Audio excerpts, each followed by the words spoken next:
All right. And welcome to ABL Live. My name is Anthony Brian Logan. Thank you for joining me tonight. We got quite a few topics on deck for tonight. The New Zealand shooting, very unfortunate, very tragic situation, but it's caused a crazy reaction from all corners of the media, regular normies. In New Zealand, the prime minister there, I forget her name, but she's talking about they're going to ban all semi-automatic weapons. That's pretty much every weapon that you're banning, because most weapons are semi-automatic.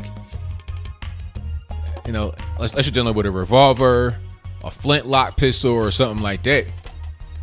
So, what are we really doing? There's been a lot of reaction from that situation. Also, Trump had the veto to get the emergency declaration passed.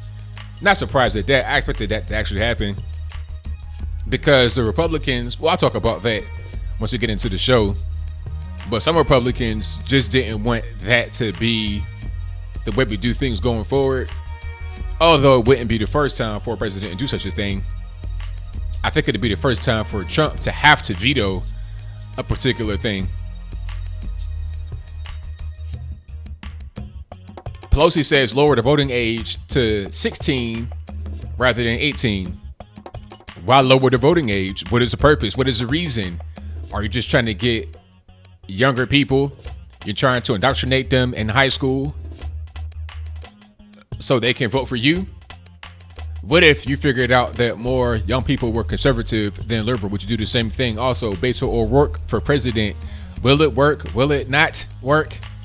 But that's my cue to go ahead and get the camera on. Thank y'all for joining this episode of ABL Live. You could be anywhere in the world, but you're right here with me. I really appreciate you. Yeah, so somebody says that they're going to ban semi-automatic rifles in New Zealand.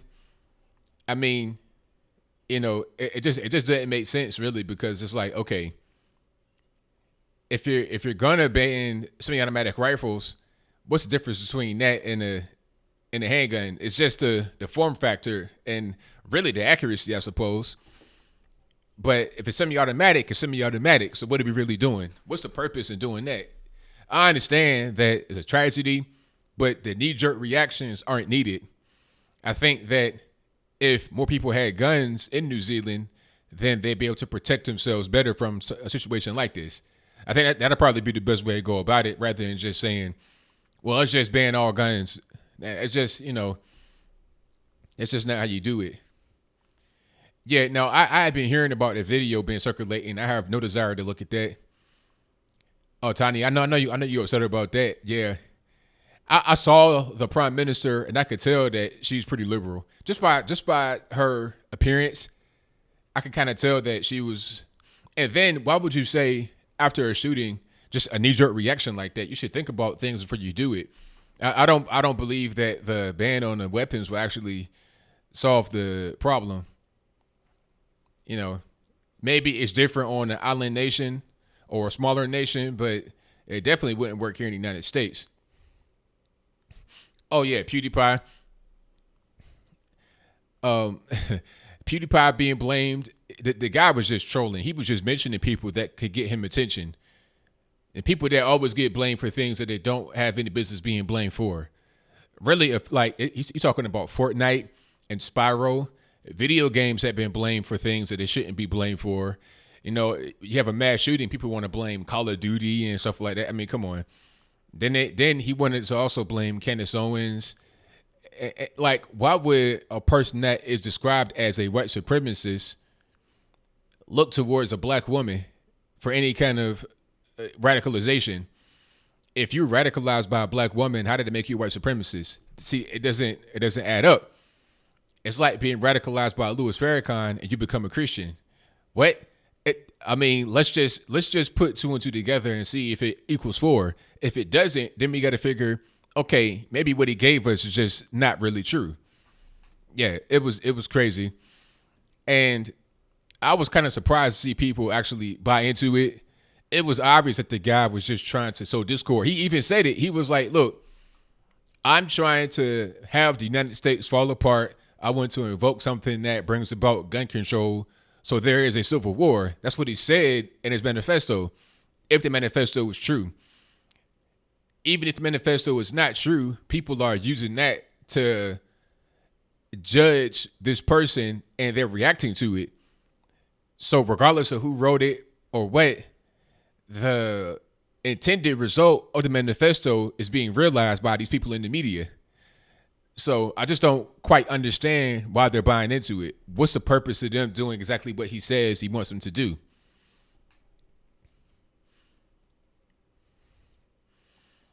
Sean King blamed Trump and conservatives. How could he blame Trump and conservatives? It's crazy. You see, one thing that we don't do over here on the right is, incite violence. Not at all. We don't do that. I can blame Black Lives Matter for that shooting that happened in Dallas with Micah Xavier Johnson, because Black Lives Matter was saying, what do we want? Dead cops. When do we want them? Now, pigs in the blanket, from like bacon. You never heard anything like that on our side. That's just not what we do. We would never say anything like that.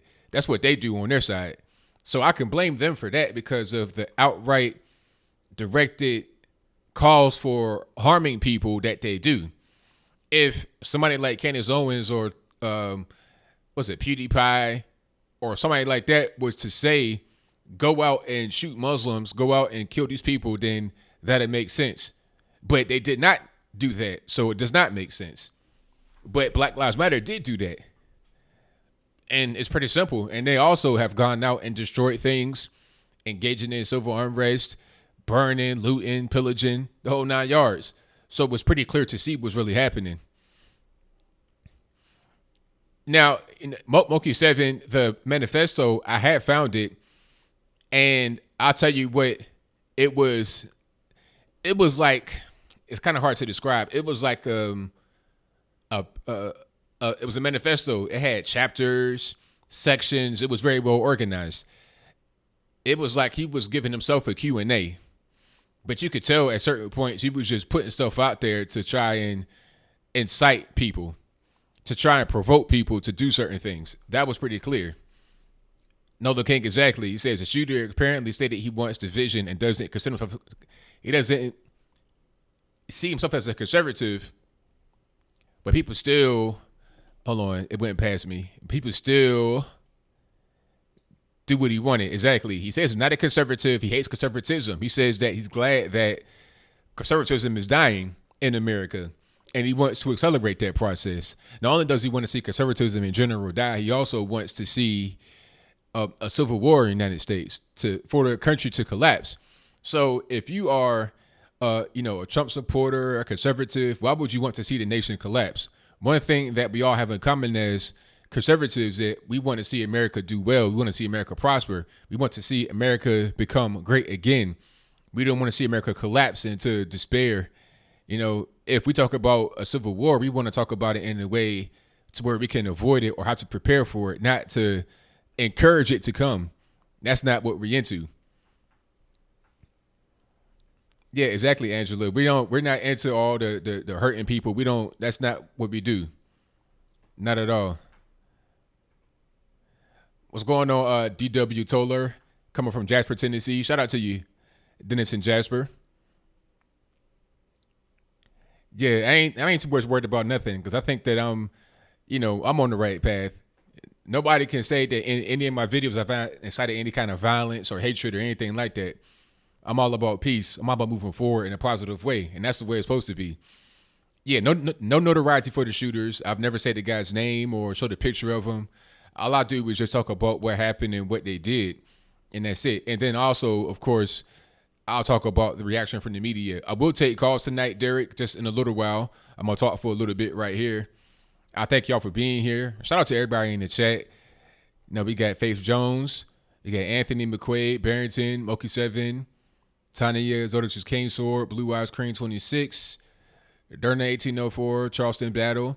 And thank you to Darwin's Theory for the donation in Super Chat, who says, God bless the United States of America. Hey, perfect statement. And thank you for your donation. Most certainly appreciate you. A great way to kick off the show. Shout out to Osama. I see you in the building. Jolene N. Darla Garner. Rita Morani, U812, Purple Pepe, Omar Adams, Dark Dante, BDB, Cassie Glass, True Colors. Shout out to you. Shout out to everybody. Jonestown Autopsy, I see you, boss. Let me see. But what else we got? Oh, Pelosi talking about lowering the voting age to 16. She's just trying to get impressionable kids. I know a lot of kids that call the show and that I've met at these conferences. They right on it. They're sharp as a razor blade. But a lot of other people, a lot of other young people are being indoctrinated in these schools from a young age. College is just one place where the indoctrination happens. I'm talking about they get indoctrinated as early as pre-K, kindergarten, all the way throughout grade school, and then into college, and it accelerates, becomes worse, because at that point, they are no longer around their parents for the most part. So then the teachers have more of a ability to influence them. And then they're around others who have been influenced the same, so it kind of feeds on itself. And then you have these organizations that become very radical in college. So what they want to do is to get kids when they're in the age where they can be marketed to easier than when they're older. And for a long time, the voting age is 21. Imagine what the average 21-year-old was like in 1930 or something like that during the Great Depression. Like, what kind of responsibilities and tasks did a 21-year-old back then have compared to now? It's much different. They just want to, they want to try and compel young folks to vote for them. And that's why they're the ones that are behind it. People voted for this measure, although it was not going to pass. A lot of Democrats still voted for it, and then they're going to put that into their, and it's going to be further in their cap, a strap on their belt. And they're going to say, hey, well, you know what, young people, vote for me. I voted for you to be able to vote at age 16. I want you to be part of the process. See, that's just a way for them to market themselves. That's all that it is. It's all about just trying to get votes. It's not about having young people involved with the election process. They don't care about that, because if young people were more conservative, then they wouldn't have that point of view. You see what I'm saying? They wouldn't say that at all. And Dora Darling says, heck, in the 20s, when the 12-year-olds were independent adults living on their own with jobs. Yeah, I mean, it was much different back then, being a young person, much, much different. So, I mean, people, it's all about just trying to get more votes. That's all. It's not about really trying to get young folks involved with the process. A lot of young folks out there, they're much smarter than many adults, but that's not to speak for the majority of people that are under the age of 18. There's a reason why there's a voting age limit, and quite frankly, it probably should be increased to 21. It's just my opinion, though.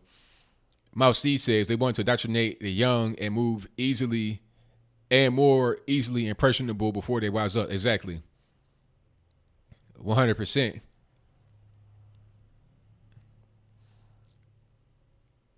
$25. Some people say the voting age should be 25. I mean, yeah, that's a little bit up there, but I understand where you're coming from with that. And the only reason why the voting age was reduced from 21 to 18 was because of the Vietnam War. They were saying, well, you got us out here fighting for our lives and sometimes dying in Vietnam at age 18, but I can't vote for the president. How unfair is that? So that's why they changed it to 18 rather than 21. But before that, it was 21, even at a time where sometimes 16-year-old was much more mature than many adults are nowadays. I mean, look at a guy like Beto O'Rourke who wants to be the president. This guy is 46, but I can't tell. He has the visible maturity of a young child. Like, this guy's putting on sheep costumes and is in a band, like just kind of a weirdo.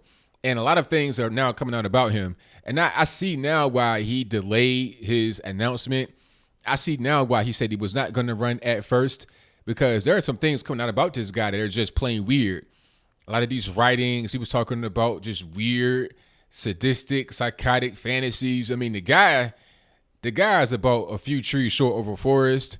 You understand what I'm saying? A few light bulbs short of a greenhouse, a few utensils short of a whole set. The guy ain't all the way there. He got a few marbles loose for sure. That's 100%.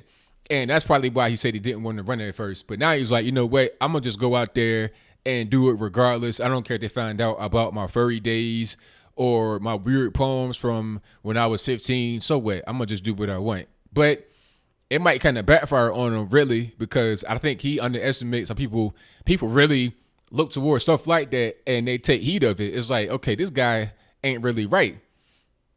A few cattle short of a herd. That's right. A skateboard reciting party. Yeah. Furry cow poems. Yeah, the guy's a nut, quite frankly. I mean, aside from him just being liberal, that's fine.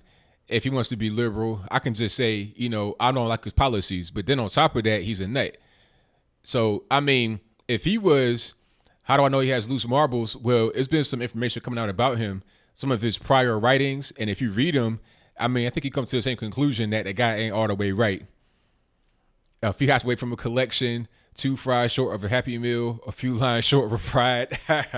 Y'all are wild. But yeah. Who blamed PewDiePie? The guy, the New Zealand shooter, put PewDiePie in his, the Manifesto. Also, Candace Owens and other people. Yeah. So, Beto O'Rourke, that's a hard pass for me. There's a lot of people running. There's a lot of hats that have been thrown there's a lot of names been thrown in the hat. A lot of people in the clown car. I don't know how many it is right now on the Democrat side of things. I think it's like 16 or more. It might go up to as many as 30 people. Some people have not announced yet that should announce. But over the past few days, you have the guy, what's his name? Booty Gig? Or what they call him? Buddy Judge, Booty Gig. I don't know his name, which I know what I'm talking about. Buttigieg. Booty Gig. That's his name. He wants to run. I think that's the gay dude. He's married. I'm not really sure if that's him. I don't know, but all I know is his last name. He wants to run. Tulsi Gabbard wants to run. And okay, do I have any Pacific Islanders or Hawaiians in the chat? And if I do you guys wear a lei wherever you go? Is that part of the traditional thing to do? Because I know people that are Hawaiian, Pacific Islander. I've never seen them wear a lei before. They just kind of like wear regular clothes like me. Tulsi Gabbard is wearing a lei everywhere, not just in Hawaii, but you're talking about in Texas. Why are you wearing a lei in Austin, Texas? What are we really doing? Yang 2020, Yang has no chance. And you know what? I think I may do a video about UBI.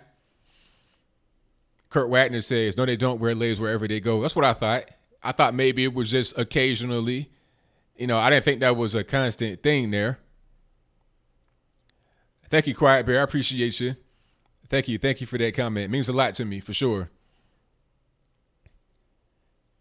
So, yeah. Andrew Yang has no chance. I'm going to do a video about that UBI situation. I saw him on Joe Rogan talking about UBI. First of all, he's saying it's going to cost like 1.8 trillion with the T per year. Per year, not just a one-time payment, 1.8 trillion per year. To put that in proper context, the entire United States budget is that much per year. The entire budget, about 1.8, 1.9, if I'm not mistaken. It's up there. Oh, matter of fact, no, that's our GDP. Hold on. No, our GDP is more than that. I think that's the entire United States budget. Let me look it up right quick. U.S. budget 2018. Oh, it's is it 4 trillion? No, 3.3 trillion. Okay, so you're talking about 1/3. Let me see. From right here, I see my man Ansel says 4 trillion. But right here on Google, it says the fiscal year 2018 federal budget outlines U.S. government revenue and spending from October 2017 through September 30th, 2018. Office of Management and Budget estimates the revenue will be 3.3 trillion. Okay, the revenue is 3.3, but the budget is 4. So you're talking about 25% of the total U.S. budget every year. You're going to add on top of the U.S. budget, and then they want to say, okay, we're going to save money by doing this. They're talking about they're going to get tax money back. Do you know that they talking about, he said they're going to add a VAT tax. And to my European people, I know you guys hate the VAT tax. And his plan is, well, we're going to get a lot of the money back because we're going to put in the VAT tax and we're going to charge Amazon that money in the VAT tax. But what they don't understand is that Amazon will just pass the VAT tax down to us and make us pay it. So our cost of goods and services are going to go up. So you're not going to actually tax Amazon. You're going to tax us. So you just get our own tax money back to us through these companies and give it back to us in UBI. And then he says, if you get any kind of government assistance, you won't get UBI on top of what you get already. It'll just supplement what you have. So if the UBI is $1,000 a month and you get food stamps for like $700 a month, you'll get $300 a month in UBI because you're just filling the cracks to get you to the 1,000 that comes from the government. If you don't have any government benefits, you get the full 1,000. So really, it's just more welfare. It's just guaranteed. It's like welfare for all, basically. It's going to cost 1.8 trillion. And his numbers really is going to cost about 3 trillion. But he says 1.8 or 2 trillion. You know, he's talking about VAT tax and all kind of dumb stuff that's going to make the cost of goods and services go up. And then if you give everybody this money just freely like that without having to work for it, without any kind of requirements, that's going to make the money less valuable. So if people just have cash stacked up and they don't have appreciating assets, what's going to happen is the value of money that they have saved up will just decrease. The value of all money will decrease, but especially those that are trying to retire, the elderly, they're going to have it the worst because they've been saving money for a long time. And now the money that they have in the bank will be next to useless because the value will go down sharply. You're going to cause depreciation of capital. And then as a result of that, not quite hyperinflation, but definitely big time inflation, because you're going to increase the cost of goods and services because you're adding on new costs to businesses to supplement this UBI. So it don't make no sense. Oh, creepy Uncle Joe has no chance either. Old guy. And one thing that people don't talk about much on television, probably because they can't do it because it may be seen as racist.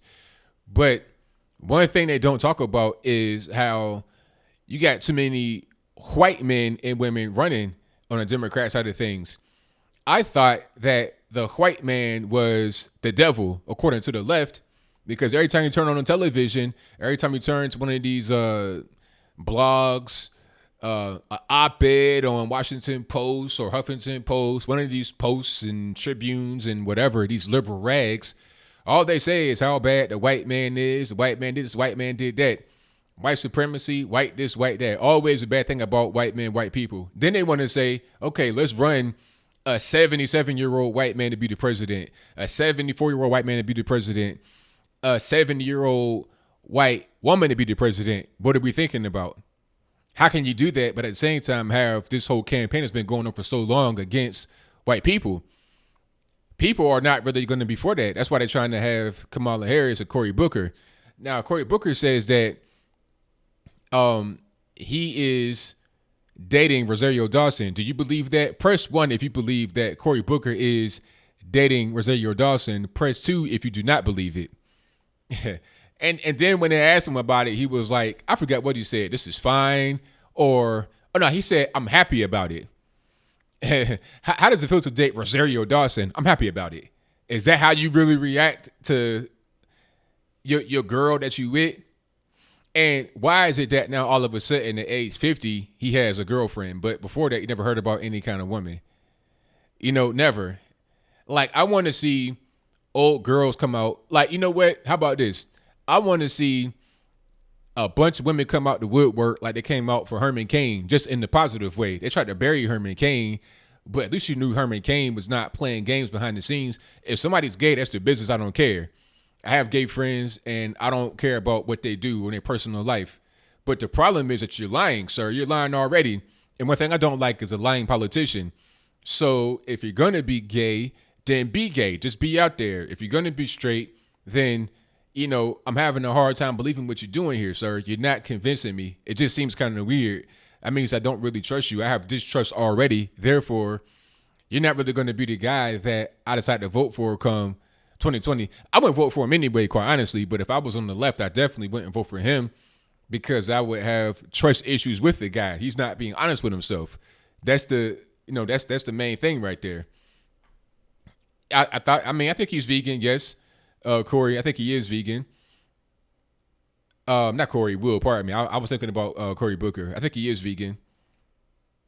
I don't know if he's gay, but I'm just saying he just looks kind of funny to me. And one thing I know is that people were asking him about his sexuality before, and he was really vague. It's like, people, it just don't look right. I think that he needs to be honest. I think that he's being dishonest. That's my opinion. I could be wrong, but I doubt it. The point is, Tangeray, that if somebody is Tangeray, that's funny. The point is that if the guy's lying, then I automatically don't trust the person. And what we don't need are more lying politicians. That's simple as that. I would vote for what's my man's name? Dave Rubin to be the president. If he was running and Trump wasn't running, I vote for him. It depends on who was actually in the race. See, the thing about Dave Rubin, he's gay and married, but you know what? At least he's being honest. At least I can trust him. At least when he talks, I believe what he says. I don't agree with everything he says, but at least I can believe that he's being honest with himself. That's all. Jussie Smollett is a nut. Bernie Sanders. Now, Bernie Sanders is way too old. If Bernie Sanders was to be elected, he would turn 80 years old within his first term in office. 80 years old. Do you know how old that is? I mean, Trump is not a spring chicken, I understand, but Trump was 70 when he came into office the first time. Bernie would turn 80 within his first year. That's a big difference. When you're talking about 70 versus 80, I mean, think about how different 80 versus 90 is. I mean, once you get past 75, 76, I mean, the clock is ticking and it accelerates at that point. So if you're going to be 80 years old within your first year, think about how old you are at the end of your term. You're Ruth Bader Ginsburg age. Ruth Bader Ginsburg is not doing very well. And she's like, seen as an iron lady. It's not that common for people to be in their 90s or mid 80s in public office, being the president, being a Supreme Court justice or something like that. It does happen, but it's not that common. So if you're looking for longevity, why would you vote for him? Vote for a younger person, or at least somebody that's not that old.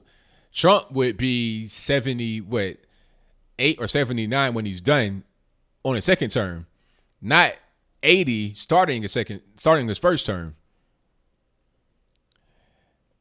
Yeah, so that's pretty much what that is. Yeah, I mean, you're right about that, No King. The politically correct thing, that ain't really going to work out well for us. I'm personally not a guy that's for being politically correct. I'm a respectful person now. There's a difference between being respectful and politically correct. I don't have to insult people to get my point across, but at the same time, I need to just call it what it is. I'm not going to insult somebody that's transgender just for being transgender, but when you go attack people in the GameStop or something like that, then, I mean, what you want me to do? Just be nice? I mean, come on. You attack the person, kicking over stuff, yelling and screaming, hollering, cussing and fussing. Nah, or if you want to be in the women's bathroom when you're 6'3", 240 pounds with your penis still swinging, I'm not really a fan of that, sir. So I'm gonna need you to go ahead and get out. Just go to the men's restroom. I don't care if you got on a dress. I'm not going to be afraid of a dude in a dress in the men's restroom. That's fine. Just do your own thing. Just don't touch me and we good. But if you want to be in the stall handling your business with your tutu or your leggings or whatever, that's fine, man. Go do your business. But don't go in the women's restroom. I think that's being respectful at the same time not being PC, because it's not an insult. I'm just saying, hey, man, whatever you decide to do, just do it properly. That's it. That's all I really care about. Yeah, Beto's a nut. But let's go ahead and get to the calls here. I thank you all for being here. We got 386 live in the building, and you guys on the drill. The number to call is 434-658-1220. And if you want to get in through Skype, there is an email for that in the description box below, as always. I'm going to turn my Skype on and see if it want to work out for me, because Skype, it does whatever it wants to do. Give me like 2 more minutes. Hold on. Somebody says, ABL, do I think they're going to ban Facebook Lives instead of the... well, okay. Somebody says, are they going to ban Facebook Live because of the New Zealand? No. There have been other things that have happened on Facebook Live. There have been shootings before. when I was in Virginia, it was some boys that got shot on Facebook Live that lived like down the street from me. Like literally, it's almost walking distance between where they got shot and where I lived at the time. You know, and I think I didn't know the guys, but I knew some guys that they knew. So it was pretty close. But, you know, they got shot on Facebook Live. You know, if Facebook Live is still here. It's been a lot of shootings happening on Facebook Live, just like random hood stuff. You know, so I don't think they're going to do that. I think they'll just be more aggressive with their moderation, and they can do that pretty easily, because what happens is when you have these shootings that happen, it's going to get a lot of attention. So Facebook can key in on things that get a lot of attention and shut it down pretty quickly, so they don't have to be worried about you know, things kind of slipping through the cracks. As soon as they see like a spike in traffic on one particular video, they can just jump over to it and then go ahead and get rid of it right there. I'm not really sure why they don't do that right now. That should be the course of action as it stands today. You should just be able to go ahead and say, okay, let's go ahead and cut this feed out right now, rather than letting it go on for minutes and minutes and minutes with no kind of moderation. They need more human beings to moderate the platform rather than bots.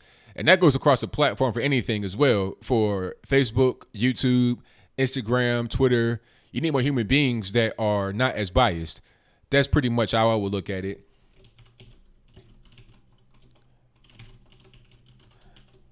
All right, let me put this on my social media.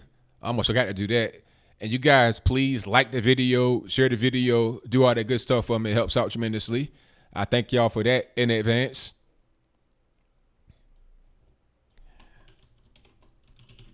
All right, check us out right now on ABL Live. There we go.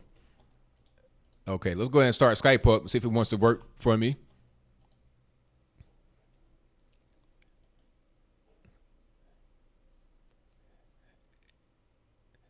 The New York mob. I saw that, Hip Hop Independent. I did see that. Matter of fact, okay. Make your mod over here too, boss, because you mod on the other one.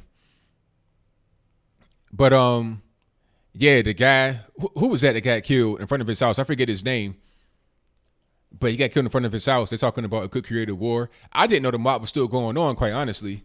You know, I didn't know the mob was still really jumping like that, but apparently it is.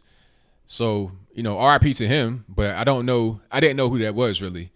But apparently it was a mob related hit. All right, I'll give me 1 second because I can't even see the Skype. Skype is just, it does whatever it wants to do. Mike from Queens, what's happening? Anthony, what's up? How you doing? Everything's good, man. Can't complain. I hear you, man. Boy, talk about a crazy week in the news.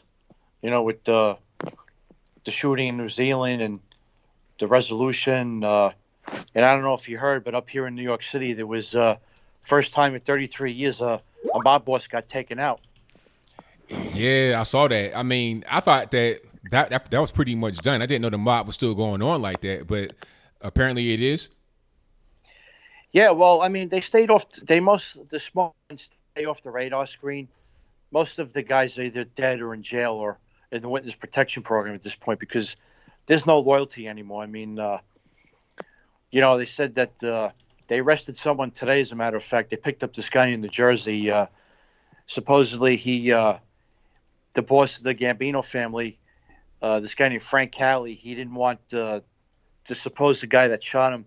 He didn't want to see a girl that was in his family or something, and he took offense to that. But I mean, it's still in the early stages of the investigation. I mean, I don't think this murder was sanctioned by the other families, because in order to kill a boss, you have to have approval from the other mob families, because killing a boss is seen as bad for business, you know, because it draws heat from law enforcement, and it's not good when it comes to making money. And, right. You know, it draws attention, obviously, from law enforcement, and it gets plastered all over the news and the newspapers. You know, it's been a big story up here since it happened on Wednesday night up here, you know, especially on the local news. I know it even made the national news because a couple of my friends down in Florida, they called me right away, you know, that moved down to New York, moved down to Florida a few years ago, and like, oh my God, we haven't seen anything this since the mid '80s. Yeah, it was all over the news. I mean, it was crazy. It kind of came out of nowhere because I didn't know that was still going on or anything like that. It just it was like, wow, really? And then they're talking about it could set off a war. I was like, wow, that's pretty crazy. Well, I have my theories about it. I mean, I know some people are saying that because John Gotti's youngest brother, Gene Gotti, got out of jail about a year and a half ago, and he's 72 years old. And they're saying that he might have had something to do with it because he wants the Gotti name to take back the Gambino family. But I don't think that's I don't think that's the case because he's 72 years old. I don't think he wants to go back to jail because if that's the case, he's just going to die in jail at this point with his age. That's right. It might just be if this guy was a hired gun. I think it might just be something in the family itself because there's a lot of Sicilians that have been brought over from Sicily, and they've been brought in because they tend to be more loyal than the American-made guys. They're less prone to cooperate with law enforcement. Gotcha. So, I just figure I'd put that out there. I'm just tired. Like you were just saying before about don't give the shooter no airtime. Don't talk about him. Don't say his name. But, it's just disgusting when you see the mainstream media just, their rhetoric. And you see that guy from CAM make it, this shooting was one of the people responsible for this is the rhetoric by President Trump. Give me a break. What about when Christians are slaughtered by these by these radical Muslims or any people from any other faiths, Judaism, Sikhs, they don't make a big deal about it because it's Islam. It's always got to be it always has to be a big deal because it doesn't fit the narrative with the other faiths. That's right. So it's a total hypocrisy with the mainstream media. I mean, when you have Christians that get killed overseas in these crazy attacks, like in Nigeria, you have hundreds of people that get killed at once. That's not even really a big deal. Nobody cares about that. It's not like, it's not really a big deal, But then when you have a mass shooting attack that happens where, some Muslims or somebody like that get hurt, and then if they can blame it on the white person, the white supremacist, or it makes perfect news for them, so then they want to, key in on that and then try to blame other people, and it just gets really crazy that it's such an imbalance in the coverage of people that actually get killed by violence when you're talking about people that are in the house of worship. Yeah, exactly. And listen, I'm not condoning white supremacy. They're completely out of line as well. Yeah, they have no place in our society. But you know what? These radical Muslims kill more people than any other terrorist group that's out there. That's right. That's a fact. Yes. But other than that, that's all I got. I'll talk to you soon. Thank you for the call, man. Definitely appreciate you. You got it. Take care. I'm sorry about that. I'm sorry. RIP headphone users. I got to turn that off. Give me 1 second to turn that off. the ring. Because I forgot I didn't do that. All right. Give me 1 second here. There we go.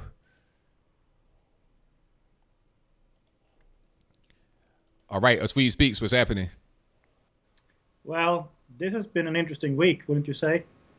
Very interesting. Absolutely. And that's a fantastic, that's a great hat you have on there, sir. Yeah, I got it last time I was in America. Okay. So, what's going on on your end? Oh, it's just a lot of stuff happening here. This whole thing with the New Zealand shooting, they're trying to blame Candace Owens, they're trying to blame PewDiePie, Fortnite, Donald Trump, everybody under the sun, except for the actual shooter himself. Right. Well, I read some of his manifesto online, and he put all these names in there because he wanted people to blame them. Yeah, that's true. And of course it's horrible. I mean, really, you can't defend what he did. Of course not. And at the same time, this week, 50 Christians were murdered in Nigeria, and who's talking about that? Like I was saying, nobody cares about that. It seems like not really be a big issue. 50 Christians, 20 Christians, and then remember the whole thing with the Boko Haram when they kidnapped those girls. It was like 200 girls they got kidnapped. It was a thing over here as far as bring back our girls, but nobody really said why that happened or who did it or why they did it or even any kind of follow-up what happened afterwards. how this goes against holding to slavery and all that kind of stuff by the radical Islamic gang. So, I mean, these things kind of get swept under the rug, but then when you have a shooting that happens in a church where you can blame a white person or somebody like that, then all of a sudden, oh, now it becomes news. Right. Well, I would say this. I mean, this is obviously a nutcase, right? Everyone agrees on that. But I would say this. When you try to silence any kind of discussion about what's going on in the world, and I think it's worse in Europe and maybe in New Zealand too. I don't know what their political culture is. But when you try to silence all the, sane criticism, you get the nut jobs instead. That's right. Exactly. 100% correct. So, I think it's horrible, but I'm not surprised. I've said this for years, that I fear the reaction that's going to come to the things going on in the West, specifically in Europe. I was surprised that it was in New Zealand. I don't know what kind of policies they've had, so I can't really say much about that. But I've said for years that there's going to be a reaction in Europe, and it's not going to be nice, and I don't want it, but I'm seeing, sort of the signs coming. Yeah, see, the guy in New Zealand, I think, was kind of all over the place. He was seeing the European stuff, but then he was just kind of lost in general.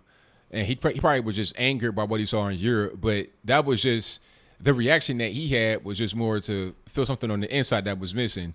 He just had some personal issues. But as far as any kind of reaction in Europe, you're going to see it. If there's any kind of conflict between people that are there and those that come in from other places that don't want to assimilate, there's going to be violence happens as a result. That's a natural thing that happens when you have different cultures. One is there already, and the other does not want to assimilate. They don't want to become part of the existing culture. Conflict happens as a natural result. Yeah, and we all know who doesn't want to assimilate, because, for instance, there is an organization in Norway called Stop Islamization of Norway. You don't have an organization called Stop Hinduization or Stop Buddhization or Stop Catholicization or anything like that, because there is no other group that are demanding special rights and all of that stuff. That's right. So I guess that's my 5 cents on Nigeria, or not Nigeria, New Zealand, but Nigeria too. Right, exactly.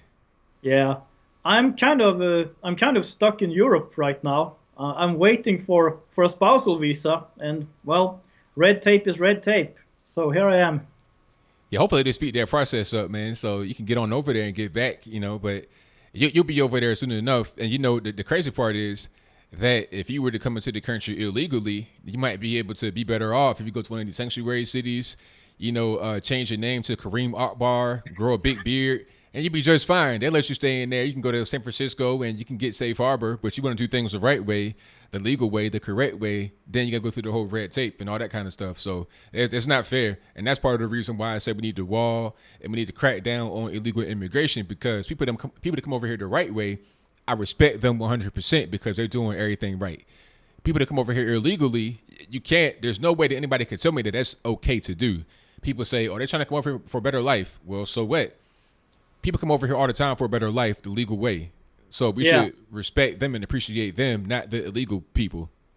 I think if you stick to the rules, there's a bigger chance that you're actually going to make America better instead of making it worse. Because if you start by breaking the law, that's not a good way to start. That's right, 100%. So, I've been staying in America a lot the last year, but I've only stayed, you're allowed to stay 90 days at the time, and then you have to leave for a while. And that's what I've been doing. But now I have to wait to get the new papers in order. Gotcha. Okay. Yeah. So I'm actually in Latvia right now, and I'll be here, for a while. I don't know how long. Okay. So, why not, where were you before? You were in Finland before? Oh, I was in Norway. Oh, Norway. Okay. Yeah. The simple reason is that Latvia is a lot less expensive. Oh, okay. Yeah, I understand. Makes sense. Yeah. And also, I was told that apparently I'm in a poor neighborhood. I hadn't noticed because I haven't seen a single gang here. Right. It's funny how that works, because they always say, poverty breeds violence, but that's just not true. I mean, that's just so silly. I mean, just because you're poor does not make you violent. You can be poor and just be poor, or not have a lot of money and just do and work with what you got. You don't have to be, a violent gang because of lack of money. That doesn't really make any sense. Yeah, and another thing, I haven't seen a single hijab. That right there, that would also work into it, because if you got people that come from third world, uneducated, hijabs and all that kind of stuff on, it might be a little bit different. It might be a little bit different when you're talking about the crime and the violence. Yeah. So I mean, I'm sure there is crime and violence here too. I just haven't seen any. Right.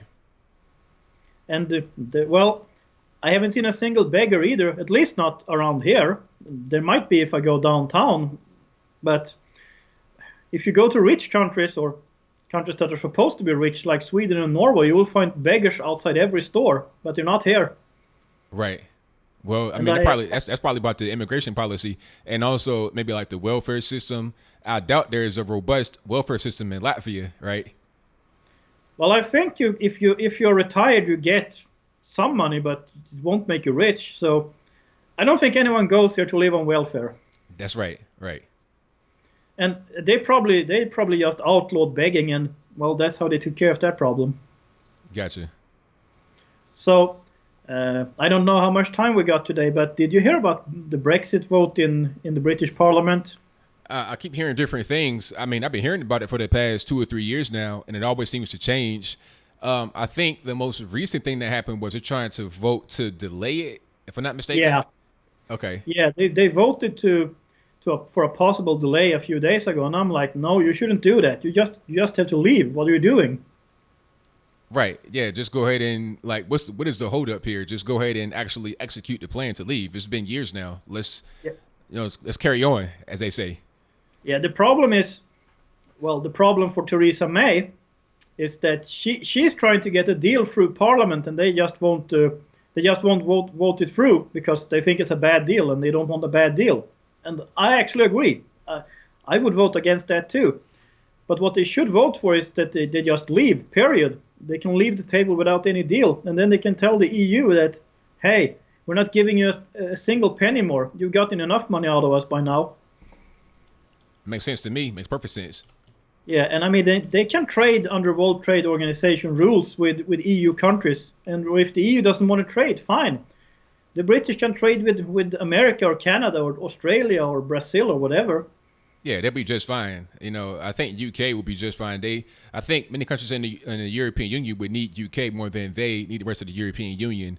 And like you said, they can trade with the United States, Canada, Brazil, anywhere. They'll be just fine. They're not going to be in a bad position.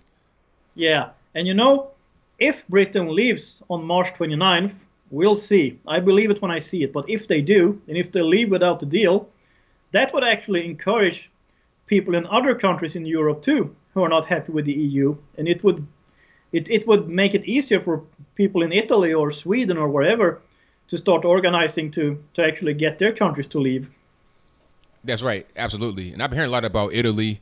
That's been really a popular country that may leave. I mean, I think they're pretty much forced into a corner because they're just out right into the Mediterranean. They're being inundated with people that come from Libya because they have to go out and rescue people that go 24 miles out into the water. I mean, it's a big mess over there. So hopefully they follow suit. And I think within our lifetime, or at least pretty soon, if not way later, we'll see the EU collapse because once you have all these big countries that leave, they're not going to be able to keep themselves afloat. But I got to get to a few more calls for you to speak. So absolutely. Tell everybody how to get in contact with you, man. I'll put your link in the chat so they can go to your website. Yeah, they can go to https://theswedespeaks.com. There it is, man. Thank you for the call as always, man. Definitely appreciate you. Oh, thank you very much for taking my call. And have a great evening. Same to you. Yeah, bye.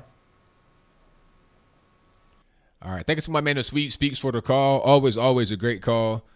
A great supporter. Fantastic, man. So y'all go ahead and go to his website. Subscribe to his YouTube channel. I know I saw some Europeans in there talking about, talking some Finnish stuff to him. So you guys go ahead and subscribe to his channel and go to his website if you're not there already. But let me get to my next call here. American Joe, what's going on with you? How you doing, brother? Can you hear me okay? I hear you just fine. My phone is acting up something fierce, man. So I got this weird vertical thing happening here. So it's all good, man. We could do it just like this here. Oh, okay. All right. Hey, how you been doing, my friend? I've been doing great. Can't complain at all. I'm probably going to say a couple things that are going to be a little controversial tonight because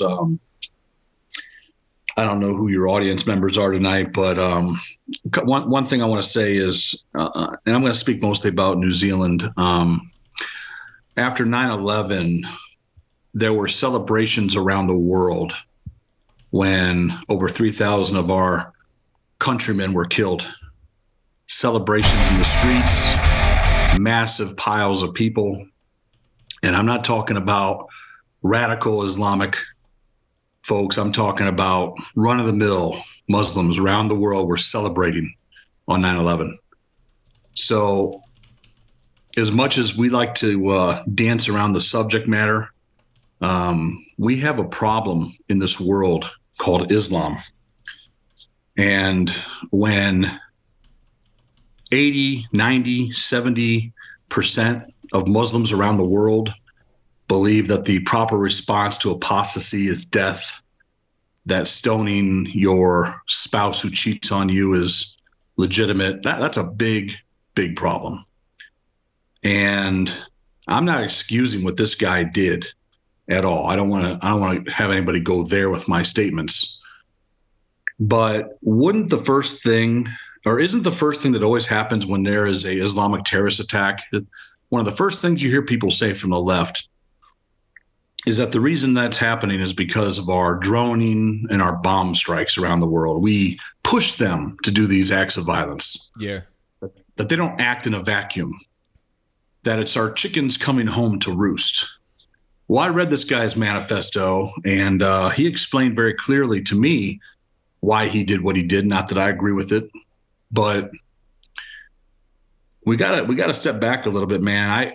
I hate calling guys like that crazy because that's exactly what the legal defense team is going to say to get him off the hook.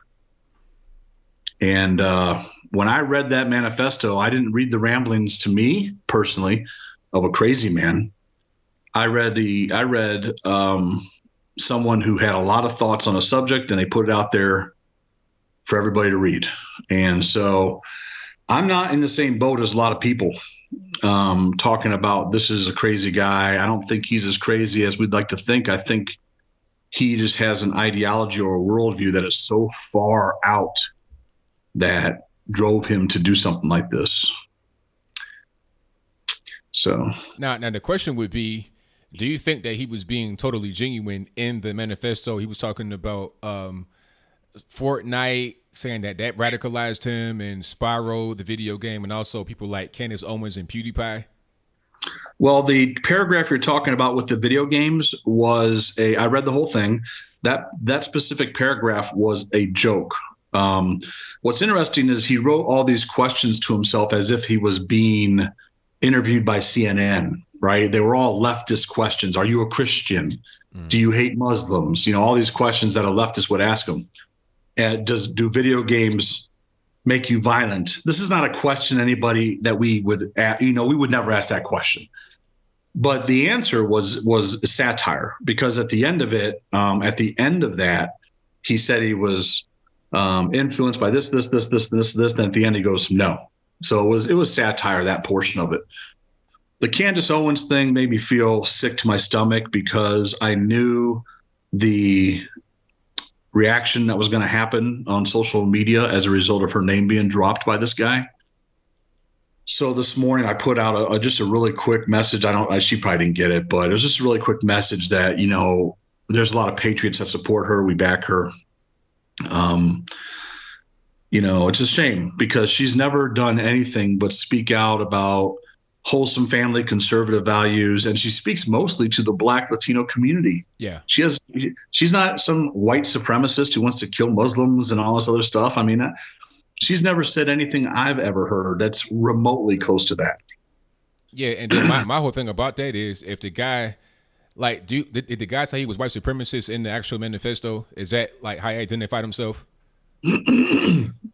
No, actually, He said he was not a conservative. He actually put down conservatism and really identified himself as an eco-fascist, which is a far left ideology. You know, the whole thing he started out with was the overpopulation of Muslims and how they're birthing at a much greater rate than any other race on earth, and that whites are not reproducing enough, and how this is going to destroy the world. So it always came back to the world. So he's an eco-fascist. To me, he's a left-wing nut job. He's not even a right-wing nut job, in my estimation, from what I've read. Well, I definitely wouldn't call him a right-wing nut job because, like you said, he denounced conservatism. He was against it. He talked about himself as an eco-fascist. That does not sound like a right-wing person to me. He also talked about bringing down the United States. He wanted to have the United States descend into chaos, into a civil war. You just see that part he was talking about. He wants to have something that triggers gun confiscation. So yeah, I actually snapshotted that because I wanted to talk about that in one of my videos. So I got that one. That bad boy's tucked away on my computer. And that's he just basically said exactly what's been happening over the last few days on the mainstream media. And if I hear Trump's name dropped one more time, I'm going to lose my freaking mind. You know, it's like there was one sentence in there that had Trump's name. One sentence out of, I read 74 pages. I heard in your video he had 84 pages. The one I found online was 74. Okay. And there was one line that said Donald Trump, and that is it. Right. And then there was page after page after page after page of what Muslims have done in the world and the countries where he's been that drove him to do this, and the mainstream media doesn't touch it with a 10-foot pole. Nah, they want to try to blame Trump. They want to try to blame the right in general, rather than just saying, hey, well, this guy had experiences personally and has witnessed things personally that made him just go down this dark road. Yeah. So, you know, it sucks. I had to really think hard about how I was going to respond to this on my channel. And what I was going to say about it. And the bottom line I came away with is obviously, you know, this is not a patriotic thing he did. First of all, he's not American. Second of all, you know, he's in a faraway land doing some really evil crap, and he just mentions the name of America. So now it's our fault. Right. Patriots across America like me and you, we're the problem, right? We're the problem. Exactly. So I want to make very clear what patriotism is to me, and that's the love of my country.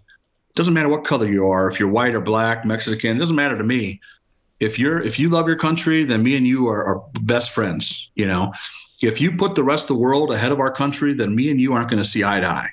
That's right. Because we got too many problems in this country, and in my opinion, that's why I call myself a nationalist. And that's a scary thing for a white guy to say these days, but I'm a nationalist because I am America first, second, and third. I don't care about the rest of the world. I don't give a crap. And all this money we're sending over to Israel, and I don't want to sound anti-Semitic here. Hopefully I don't. But all this money we're sending over to Israel, no. That money needs to come right back home, and we got to fix our country. And when our country's fixed and everything's beautiful, well, then by all means, let's look at our excess and let's give it away to whomever we deem necessary. But we're not doing that. We're working out of a deficit that is insane, that we're never going to crawl out of. And we're helping people that makes no sense. You know, I'm a Christian male, so I obviously believe in the role of Israel when it comes to end times prophecy and the Christian religion. I get it. But that doesn't mean I got to bow down to Israel when I'm putting my country second. Screw that. Well, there it is, man. Very, very well said from my man, American Joe. Tell everybody how to get in contact with you. I'll put the link to your channel in the box so they can subscribe to you right now if they're not subscribed already. Well, that's how they would get there. I do a live show now every Monday and Friday. I did my first live show on a Saturday. Didn't realize I was stepping over you, or I should say you were crushing me under your boot heel. So I will never let that happen again. I had like 5 people show up. So I'm Monday and I'm Friday, 6 p.m. Pacific. I do live shows every Monday and Friday. And I appreciate everything you do, my friend. Thank you for the call as always, man. Definitely appreciate you. Good night. All right, thank you to my man, American Joe. You guys can subscribe to him via the link I just put right there in the chat. American Joe Show. Let me get to my next call here. 617, you're on the line. Who am I speaking to? Yeah, this is Ivan. This is Anthony Bryan. Yes, it is. Okay. So I have a few key things. You are you always being a conservative, or you just became conservative overnight? I didn't hear that. Say that one more time for me, boss. Are you always being a conservative? Oh, no, Or no, you no, just no. became a conservative? You never were conservative. Well, I was conservative. I became conservative right around 2011, 2012. It wasn't an overnight thing. It kind of was a series of events that led me to it. But I was not always conservative my whole life. I became that way right around 2011, 2012. 2011, so like Mitt Romney, Obama, and why you became a conservative? I'm just curious. Why? I mean, do you follow Obama's journey to, when he started in the White House all the way to 2012, or you just you just decided to vote Republican because you just decided to vote Republican? Well, it's a lot of reasons why I decided to leave the left, and I did vote for Obama in 2008 because he was black. And throughout the time that he was in office, I started to get older, and I realized that he was not doing a good job. I didn't like what he was doing. So what exactly you didn't like what he was doing? I'll finish, then I'll tell you. So I didn't like what he was doing. A bunch of my friends, I say not a bunch, but at least 2 or 3 of my friends that I know, personal friends, went bankrupt. One of my friends had a brick and mortar printing shop, lost it. Another guy had another shop, lost that. We just weren't really doing well. Like 2011, a lot of us were just kind of sitting around like, okay, what's going on with the economy? That was the first time I really realized what it meant to have a strong economy, a secure nation and stuff like that. So I didn't like what Obama was doing. I was dissatisfied, and then that led me down the road of being able to just seek out people to read and research. And by the time 2012 came along, I decided that I was going to vote Obama again. I did not like what he did the first time, and I didn't like a lot of the liberal policies ever since I did my research to see what's going on with him after I was dissatisfied with Obama's performance. So 2012 was when it really just kind of hit me that I need to be conservative, and I've been that way ever since. Okay, so do you study the history of this country? Like, you seen, what happened in 2008? You say you have done research? Seems to me like you haven't done enough. Do you compare what happened in 2008? We have 11 recessions in this country, total, completely since when the country was born all the way up to now. Which recession can you compare to the one in 2008? Well, I don't know. Okay, so that means you haven't done enough research. Okay. The 2008 recession, it was caused by the major banking failure. Well, I'm gonna tell you before you do that, the problem didn't start for me until like 2011 as far as recession is concerned. 2008, 2009 weren't that bad, and 2007 was much better. But 2008, 2009, 2010 weren't that bad. 2011 is when it really started to kind of go down. So when you say the 08 recession, it didn't really hit me like that. That was so I'm saying that. Let me explain to you. So in 2008, we have a major recession blink to collapse. We didn't collapse because we saved the banking industry. The banking industry is the main engine of the United States economy. If the Goldman Sachs, Bank of America, Bank of New York, Lehman Brothers, caller, you're on my show. I understand what you're talking about, but you need to get to the point. I don't mean to be rude, but you got to get to the point. That's what I'm saying. So the point is that Obama did very well in base of the condition. He did. I mean, he will be one of the best presidents of this country. I mean, how did he do very well when the economy was so bad? I don't understand. So you're saying basically. Well, let me explain to you. So are you saying? Hold on. Before you explain, I'm gonna ask you a question. Are you saying that the poor economy throughout his entire presidency was not his fault? No, because you could, like I said, you have a major recession to blink or collapse like happened in 1933. We have 11 major recessions. The big recession in 1933. What was your answer? I just explained to you. You see, you don't let me talk. Yes or no question. The major recession was 1933 that went to a. Sir, I asked you a yes or no question. In a depression. Are you saying that the poor economy throughout Obama's 2 terms was not his fault? Yes or no? No, it was not his fault. Okay, all right. That's all I wanted to know. It collapsed before Obama came into office. So if you say, wait a minute, hold on, sir, you're on my show. Let's be nice. Okay. So if you say that the economy that was so bad throughout those whole 8 years was not his fault, then how can you say that anything else was? No. Oh, wait. I'm not done with the question. You can't respond until you hear my question. If you're saying that the economy that was so bad during his 8 years in office was not his fault, how can you contribute anything to him that was positive? If you say that the bad things were not his fault, then how can you attribute anything good to him? How do you pick and choose? Now I'm going to talk.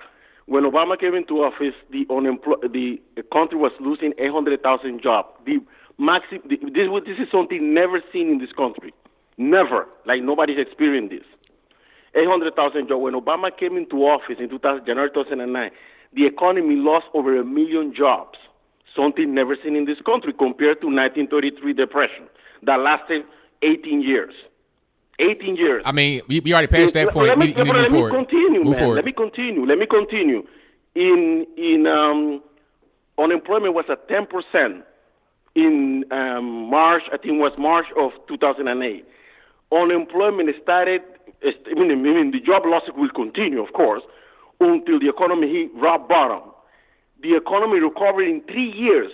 So that means after rock bottom in 2012, 2015, unemployment was at 6%, something that had never seen in this country, despite of conditions. You have to take condition in consideration. You can't compare somebody coming into office like Bush came in 2000 with a 4% unemployment and 300,000 job creation during the Clinton years versus somebody coming in 1 million job losses over versus. Okay, all I hear right now are excuses why Obama's. That's no excuse. Wait, sir, sir. Wait a minute.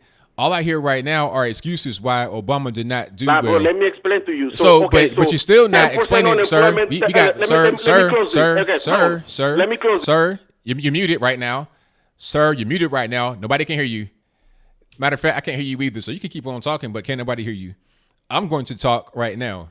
Now, I'm hearing what you're saying. You're saying that, Obama had a hard time because of what was going on in 2008, all this, that, and the third. But you're saying that he was one of the best presidents ever.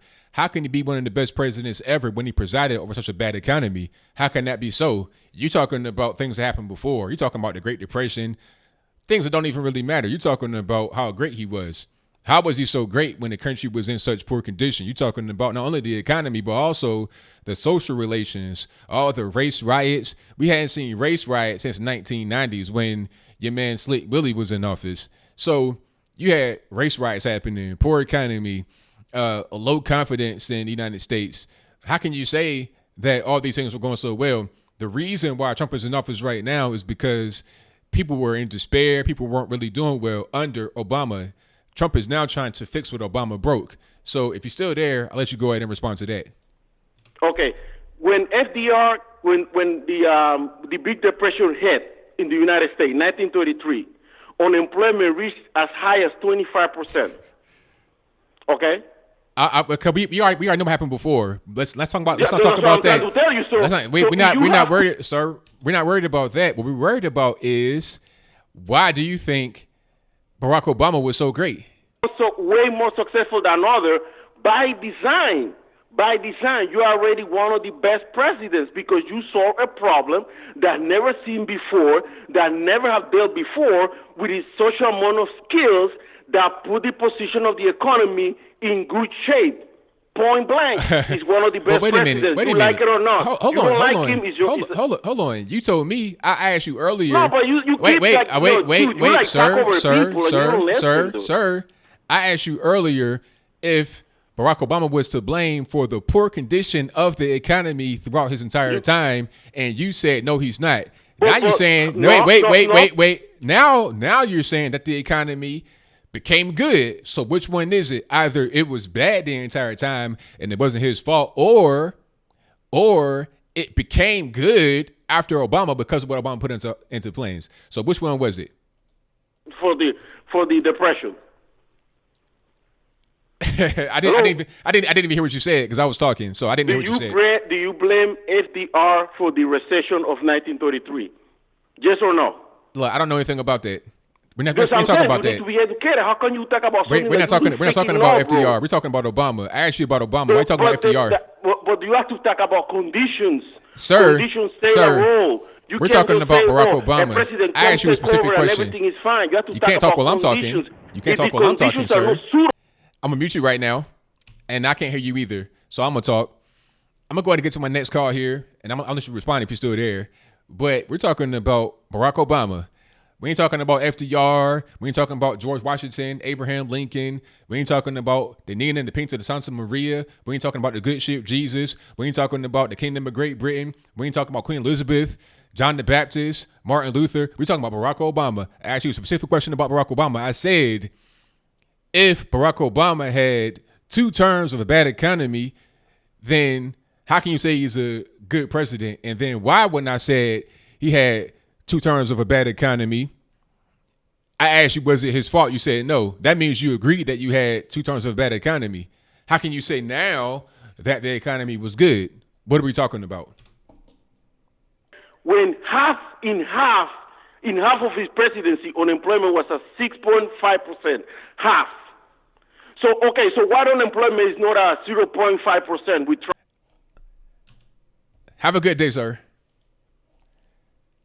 It was answering the question. All I was trying to say was, look, you can't say that you agree with me when I said that the economy was bad under Obama and that it wasn't his fault, and then turn around and say, well, it was good. The point he was trying to make was that he did a great turnaround, but it wasn't no great turnaround. The economy was bad all throughout. It was bad all throughout. It didn't really get better.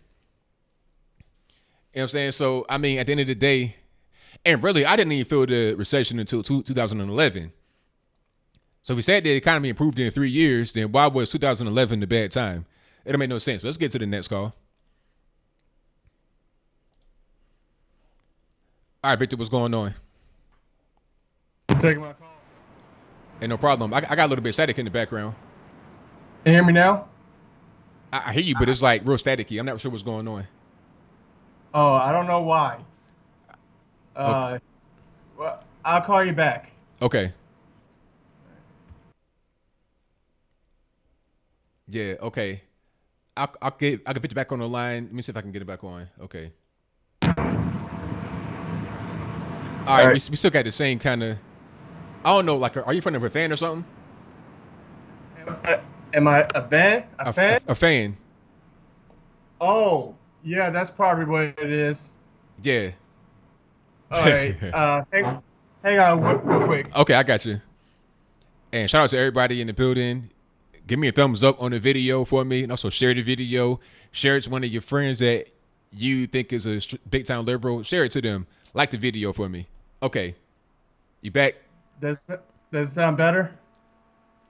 It's still on, but it's better. Okay. Yeah, that's. Let me cut this down too. What about now? Okay, it's better. Can you hear? Okay, cool. All right, so thanks for taking my call. No problem.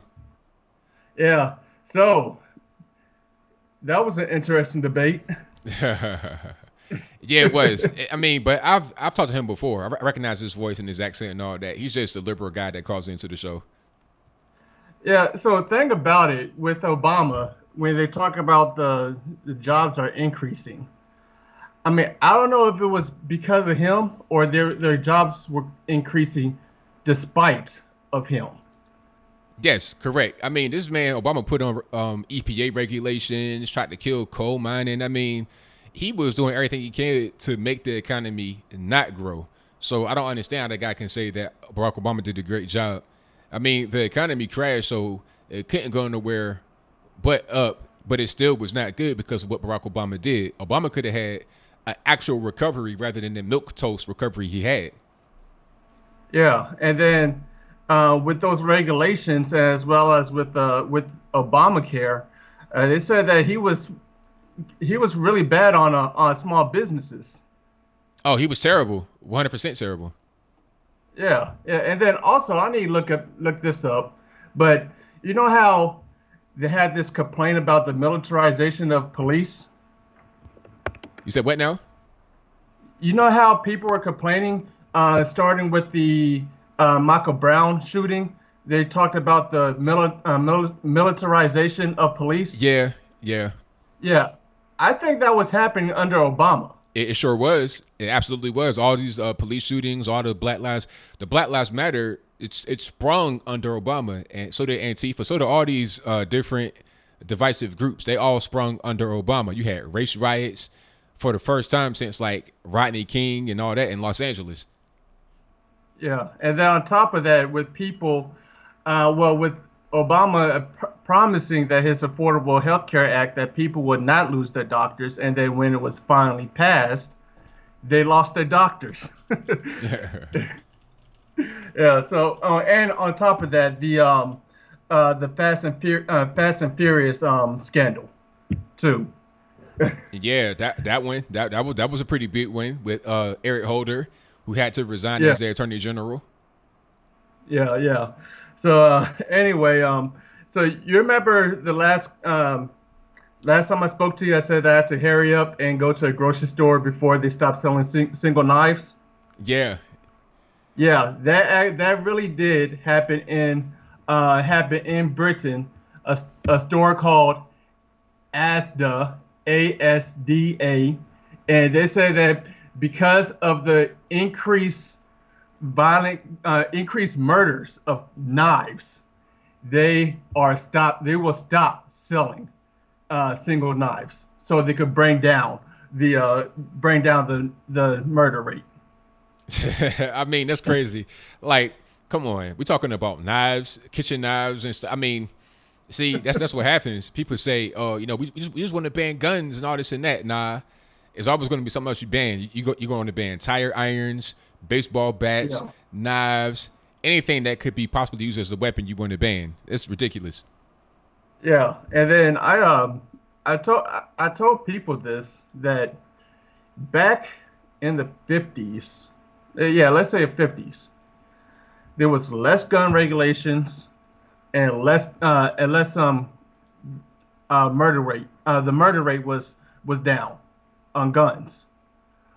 What was it back then than what it is now, where we have more restrictions on guns, but yet though our gun murder rate has skyrocketed compared to those times. Yeah, I mean, you're talking about Venezuela. I saw somebody post it was kind of a meme, but not really. It was just two headlines. One was when they had banned private gun ownership, and then the second was like 5 or 6 years later when it was the security forces just massacred tons of citizens. So it's like you're leaving regular people vulnerable to people that want to do them harm. That's what happens when you have all these crazy gun laws on the books. That's the end result. Mm-hmm. Yeah, exactly. My heart is broken. My heart was broken this week, and I'm sad to say that I'm finally off the Cory Booker bandwagon. No more Cory. You're not on the Cory Booker train anymore. Nah, man, because he said that he has a boo thing. I'm like, okay, that's really black. And then I saw his girlfriend, his alleged girlfriend. I'm like, she's not black. Nah, I can't support that, man. I can't support that. Now I'm having a hard time because I was going to go for Kamala Harris, but then her father shut her down, and I don't know who to pick, man. I don't know who to pick. Hey, it's tough out here. Who knows? Yeah. So the Nancy Pelosi saying drop the vote down to 16. These kids can't even drink alcohol at age 21. So what makes you think that they have the right census to pick the next president or any leader in government? That's right. I mean, it doesn't make any sense. It's like, okay, I mean, what they're trying to do is just get young and impressionable people, because you got some 16-year-olds that are pretty sharp and may be able to actually make a good decision, an informed decision. But a lot of kids in high school, they're being indoctrinated by their parents, by their teachers, all that good stuff.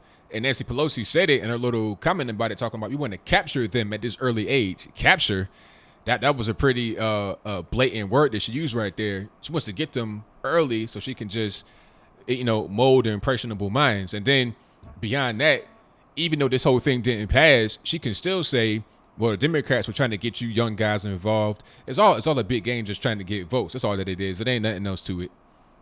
Yeah, and I teach 2 Sunday schools. Okay, one in the morning and one at nighttime, and just teaching. I'm teaching high school kids too, and teaching those kids, you can tell that they're not paying attention to what's going on in the government. In my morning class, I asked them questions, and they said that, well, I don't know, I'm just here because my parents brought me here. And I'm like, okay, you are at this age where you need to start taking your faith on by yourself, and just you question your belief, okay? Right. And then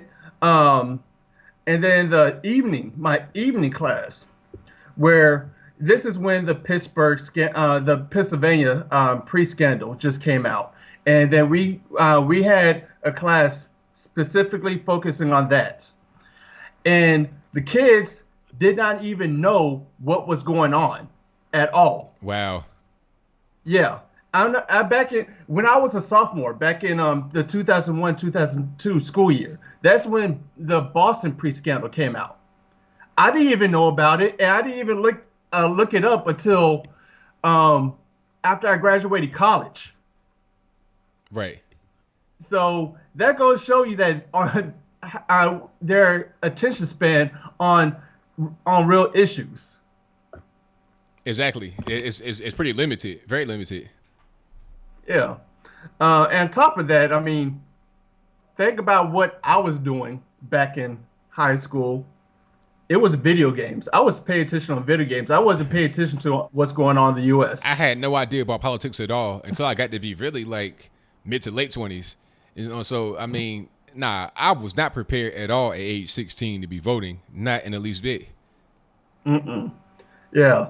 So this New Zealand shooter, his manifesto, I didn't read all of it.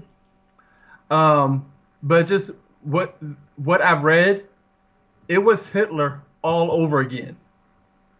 That's what I got from it, because he really sounded like Hitler to me. And the sad thing about it is that the internet now, they took down his manifesto, which is sad because this is just history repeating himself. It shouldn't be taken down, because you should be able to read that and then see what's going on, what was the thought process, like all of that, so you can kind of identify when a person may be kind of going down that road, so you can kind of see certain key factors. Yeah, there was no real point in taking it down. It didn't make any sense. Yeah, and again, they found some type of way to try to spin it to compare him to what Trump is saying. Yeah, which is kind of read it clearly. He called himself the eco-terrorist, eco-fascist. Eco-fascist. He wants, and he sounded like an anarchist, because he said that he wanted to take down global capitalism, which you could tell that he's not a conservative, because conservatives don't do that. Don't believe in globalism. I don't know if you can really call him a liberal, because liberals don't believe in the left today don't believe in capitalism. So he sounded like a real anarchist to me. Right. Yeah. So I mean, I wish that I wish they didn't do that, because like I said, it's history repeating itself, and like I said, I felt like this was Hitler reincarnated, and if you keep doing this, then it's going to happen again, especially how he's blaming immigration. That's right. Yeah. So anyway, thanks for taking my call. Thank you for the call, man. Definitely appreciate you. All right, bye. All right. Thank you to Victor for the call. Most certainly appreciate him. And shout out to all the super chatters.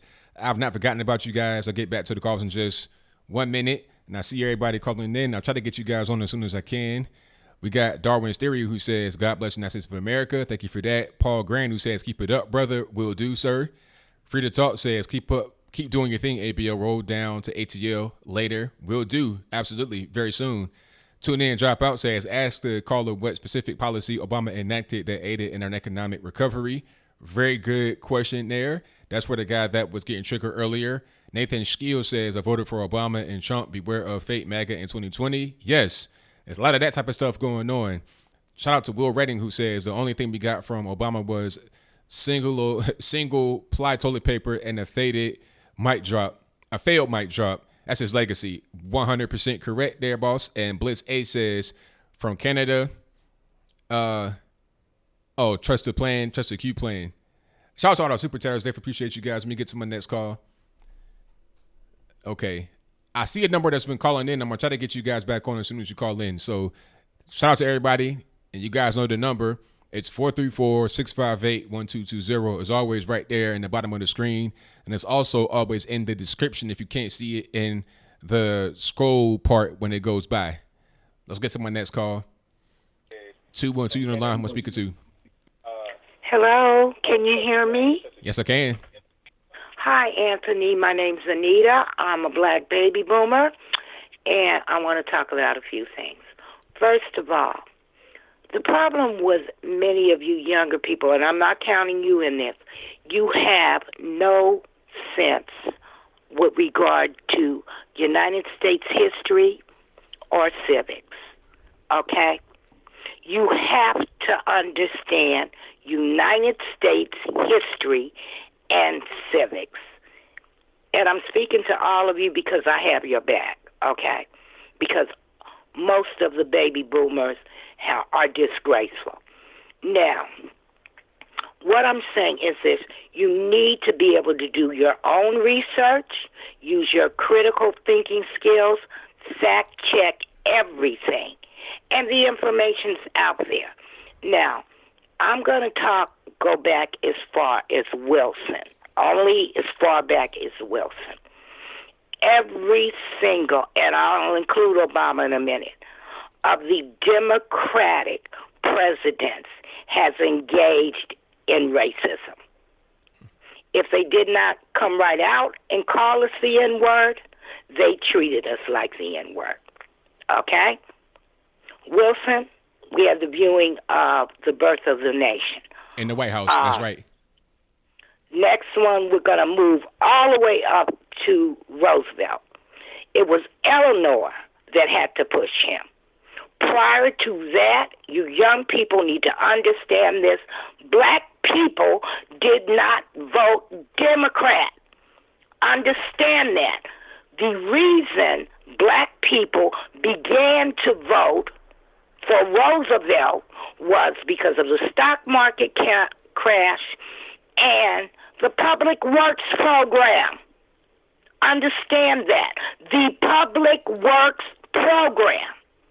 Okay? Then we move up some more. And I'll just leave it at those two. Now I'm going to go to Clinton, Bush, and Obama. The Bushes, the Clintons, and the Obamas have been in bed with each other for years. Mm-hmm. For years. Obama has known Bush since he was a child. That information and documentation is out there. Obama's stepfather was involved with the oil companies with George Bush Sr. Okay? Look it up, young people. Look it up. There's a reason why you see Michelle hugged up with George Bush. That's right. Obama's stepfather was probably richer than even Trump. Okay? Obama is a fat cat. Has been a fat cat ever since he was in Chicago. And Michelle wasn't no poor mouse either, okay? Now, let's go to who I voted for. I voted for Obama for 2 terms, not because he was black. I voted for him for hope and change, thought the brother would do the right thing. Obama was a disaster for black people. And this is how we go to civics. The media was, oh, it's the Republicans. Oh, it's the Democrats. Oh, it's the Senate. Oh, it's the Congress. They're all against him. Well, Obama had the same ability that Trump has. The power of the pen, people. The power of the pen. He could have signed executive orders that would have benefited black Americans. He didn't do that. He also had veto power. He didn't do that. Now, there's a couple of other things you need to know about Obama. Obama never called me a nigger, but he treated me like one. And let me tell you why. You young people, go look at Obama eulogize Robert Byrd for 10 long minutes. Yes, he did. Huh? Yes, he did. All right? Every one of you needs to see that. Why was he not at Aretha Franklin's funeral? No excuse. He eulogized McCain. Do you all know the history of John McCain? Well, if you don't, you need to learn it. He was not at Aretha Franklin's funeral, an icon who sang at his inauguration. Think about that, young people. Think about that. Now, go back and look at the 10-year from Clinton through Obama. All right? Go look at how many congressmen, senators, judges, mayors were members of the Klan during only the 10-year from Clinton to the end of Obama's term. Go look it up. Compare that to how many were Republicans. Go look. I just want you to look at that 10-year span. Then you can go back and look at the history of the Klan.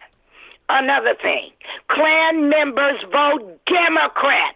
They've always voted Democrat. There was no Dixiecrat change. Get it together, young people. Do your research. All of this is public information. What you need to be looking at is when these senators and these congressmen vote, what is their voting record? When you're looking at debates, what are they saying? What is their agenda? Now, I was for Bernie, another fat cat who pimped us for 24 big ones.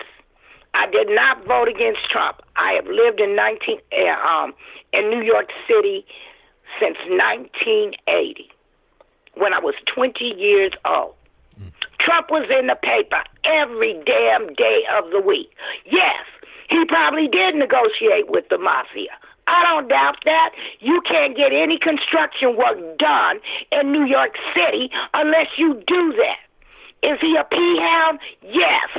But he is not a misogynist. Look up the term misogynist. Look up the term xenophobe. Look those terms up.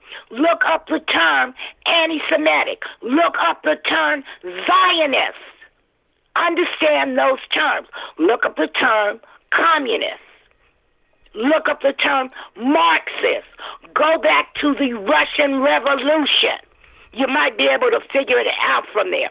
You young people have to start doing your homework. And in terms of black folks, we ain't got nothing from the Democratic Party in the last 150 years. What makes you think you're going to get anything from them now? Look what is happening to our black men who are at the bottom of the totem pole. I don't blame any black man who now is a registered independent. And by the way, I'm a registered independent. And Anthony, I will talk to you, send you an email about Jill Stein, because she ain't nobody to trust either. All right. All right. Thank you. Great call. I really appreciate you. Okay. Take care. All right. You too now. Wow.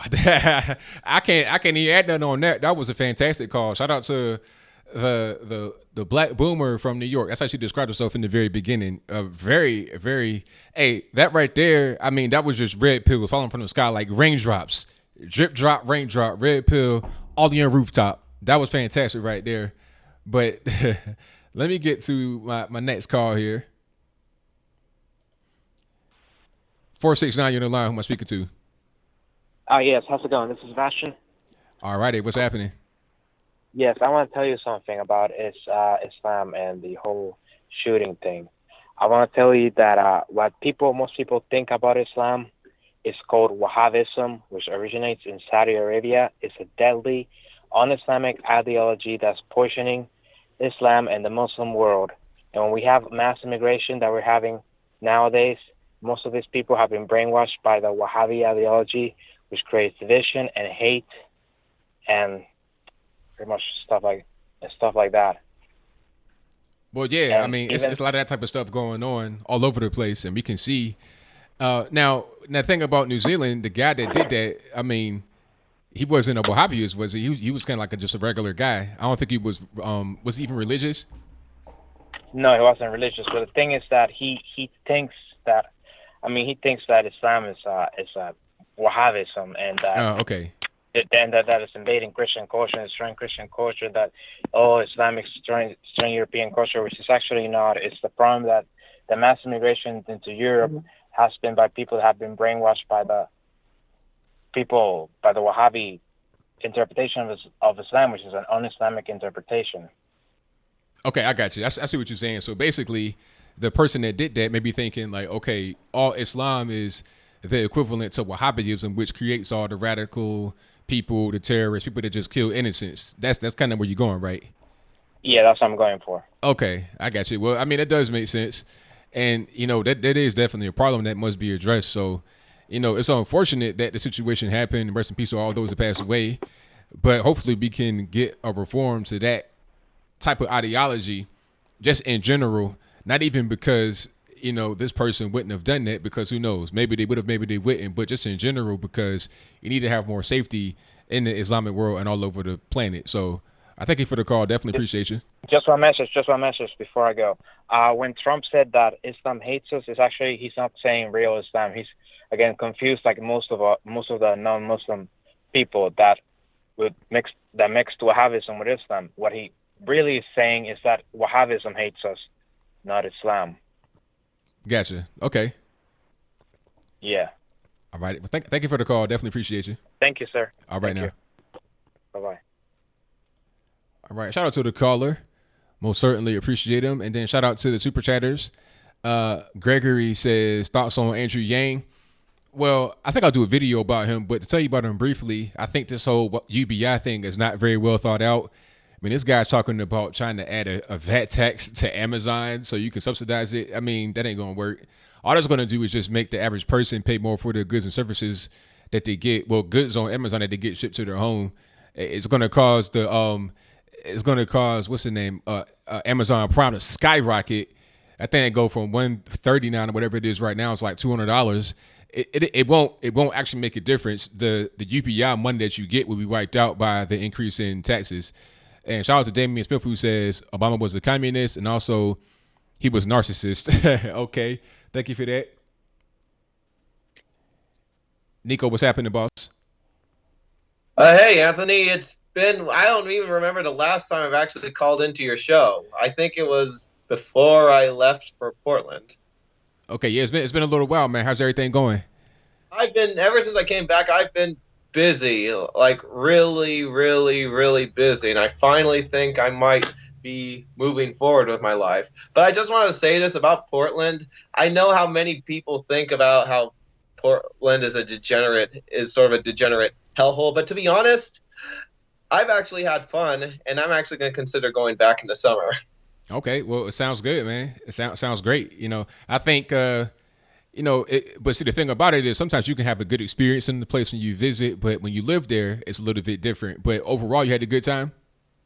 Yeah, but here's something I thought. I guess if you sort of visit these extremely liberal cities in the kind of way, it can actually be very fun if you're a pretty young person, if you're in your 20s, particularly like myself. But even if you happen to be a person who happens to be somewhere from the Midwest, like Kansas or Tennessee, like that, and then all of a sudden you come to San Francisco, Los Angeles, New York, Chicago, Portland, and all of a sudden you might have the time of your life there, considering at a very young age. But I guess if you sort of get older, then you want to live out in a rural area and not be bothered by all the raucousness.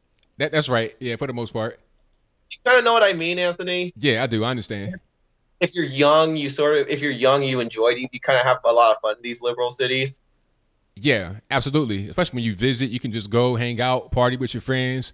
But then once you get to be older, you want to have a family and kind of settle down, and you're not as energetic as you were before. It's not quite the same thing.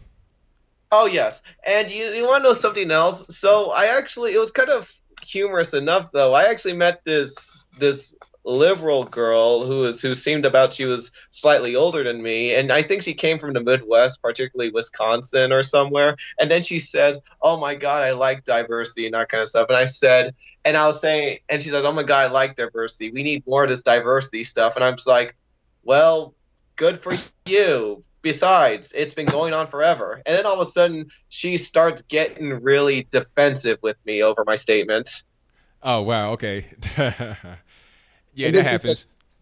Because I said diversity is kind of not really important, It's basically on people's it's basically on people's character. And then she started getting I guess you could say she started getting a little triggered about it. She's getting triggered. Yeah, absolutely. I mean, because the main thing about diversity is that it should be about how people are, their actual what's on the inside, not the outside. Because people can be, different looking on the outside, but have all the same characteristics internally. That's not diverse to me.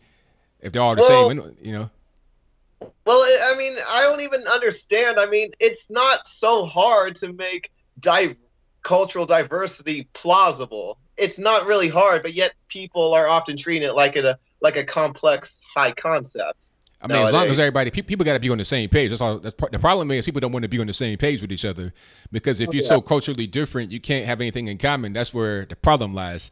But if you can have things in common, that's where you can be able to come together. But when you're too far different, it's hard to make anything work.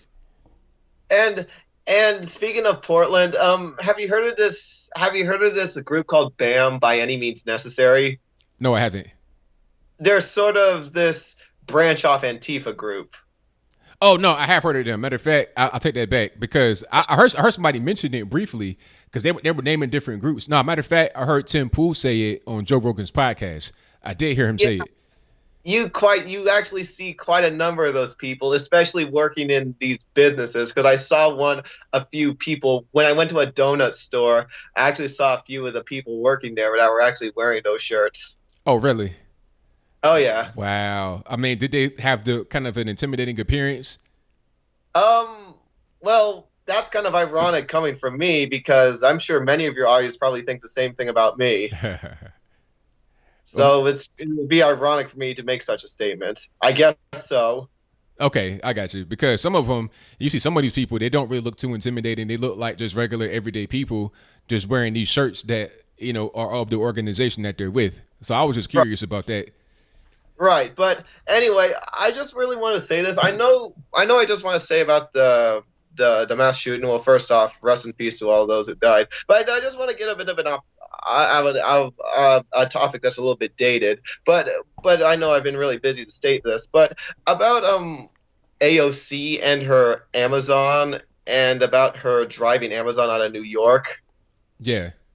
About this, I would have thought that if she would have come up with a much more structured. Here was a much more structured argument to say that instead of saying Amazon is rich and greedy and exploits the people, I think she would have been better off coming up with a better argument saying that Amazon is if she said something like this: Amazon is a monopoly and it needs to be broken up. That would have been a much more plausible statement from her.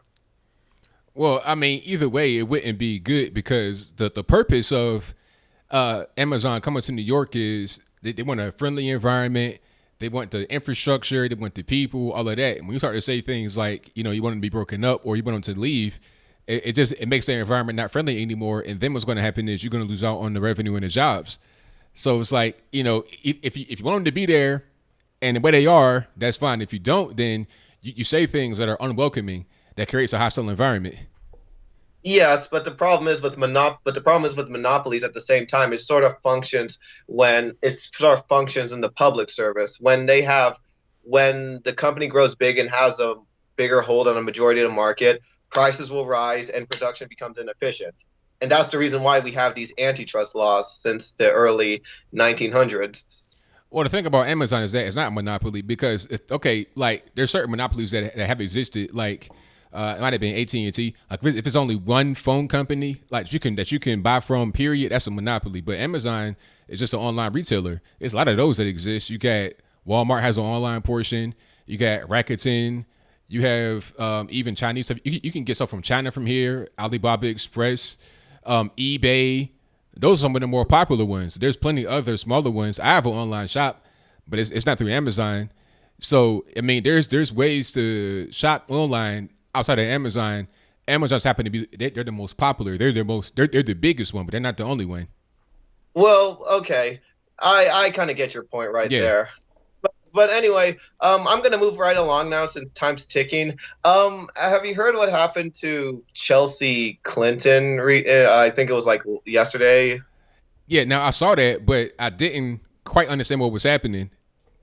Basically, these far left students are attacking her and blaming her over the New Zealand massacre because how she condemns Ilhan Omar's and statements. I mean, that's crazy. What Ilhan Omar said was ridiculous, and she should have been condemned for that. It doesn't mean that because you condemn something like that, which should have been condemned, that you aided in people getting shot and killed. She didn't advocate for anybody to be hurt. It was quite the opposite. So these people were just venting frustration in the wrong direction.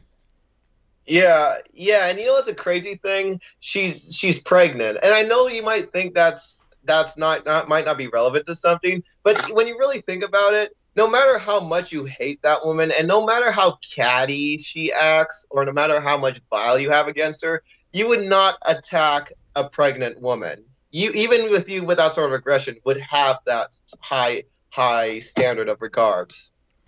Yeah, it's like, come on, she's pregnant. Leave the lady alone. Don't get up in her face. I mean, come on, that's just inconsiderate to say the least. All right. But I think I understand that you have quite a big audience tonight, so I'm probably going to cut it short here, but it's just good to be back home. All right, man. Thank you for your call. Definitely appreciate you. All right. Take care, man. Same to you. My man, Nico.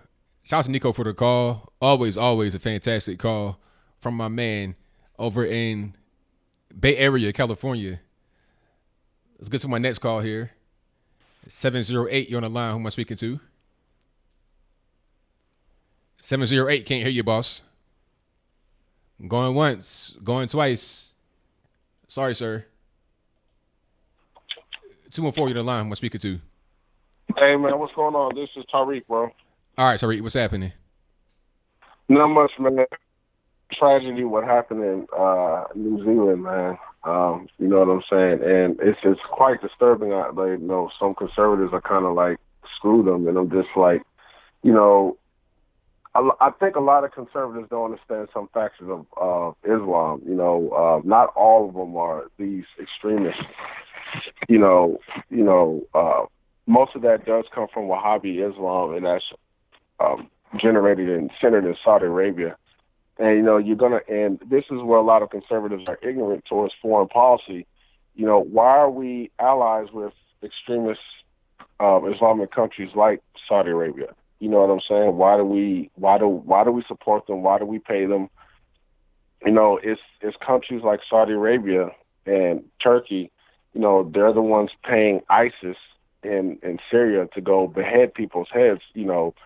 And when you're looking at a country of Syria, which is a Muslim ruled country, there wasn't this beef between Christians and Muslims and Jews or whatever. They were all living in peace.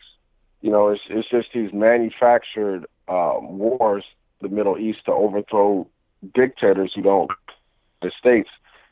So we overthrow them, and then the country just falls into terror, and then we ask, well, where all these terrorists come from? You know what I'm saying?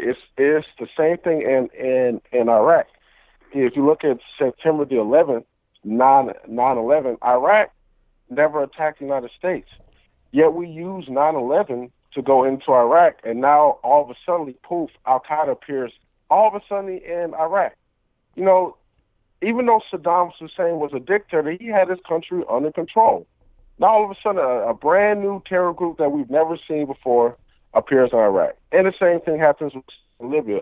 So what this should tell the American conservative, instead of just following along with the media war machine that both liberals and conservative media pushes, because none of them are anti-war, both of them are pro-war, they need to have an anti-war stance. Okay, I'm seeing all these radical Islamic groups coming up that I've never seen before.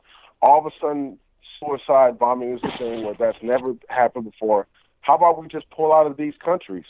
You know, and that's a rational approach, you know, and I think I've told this before.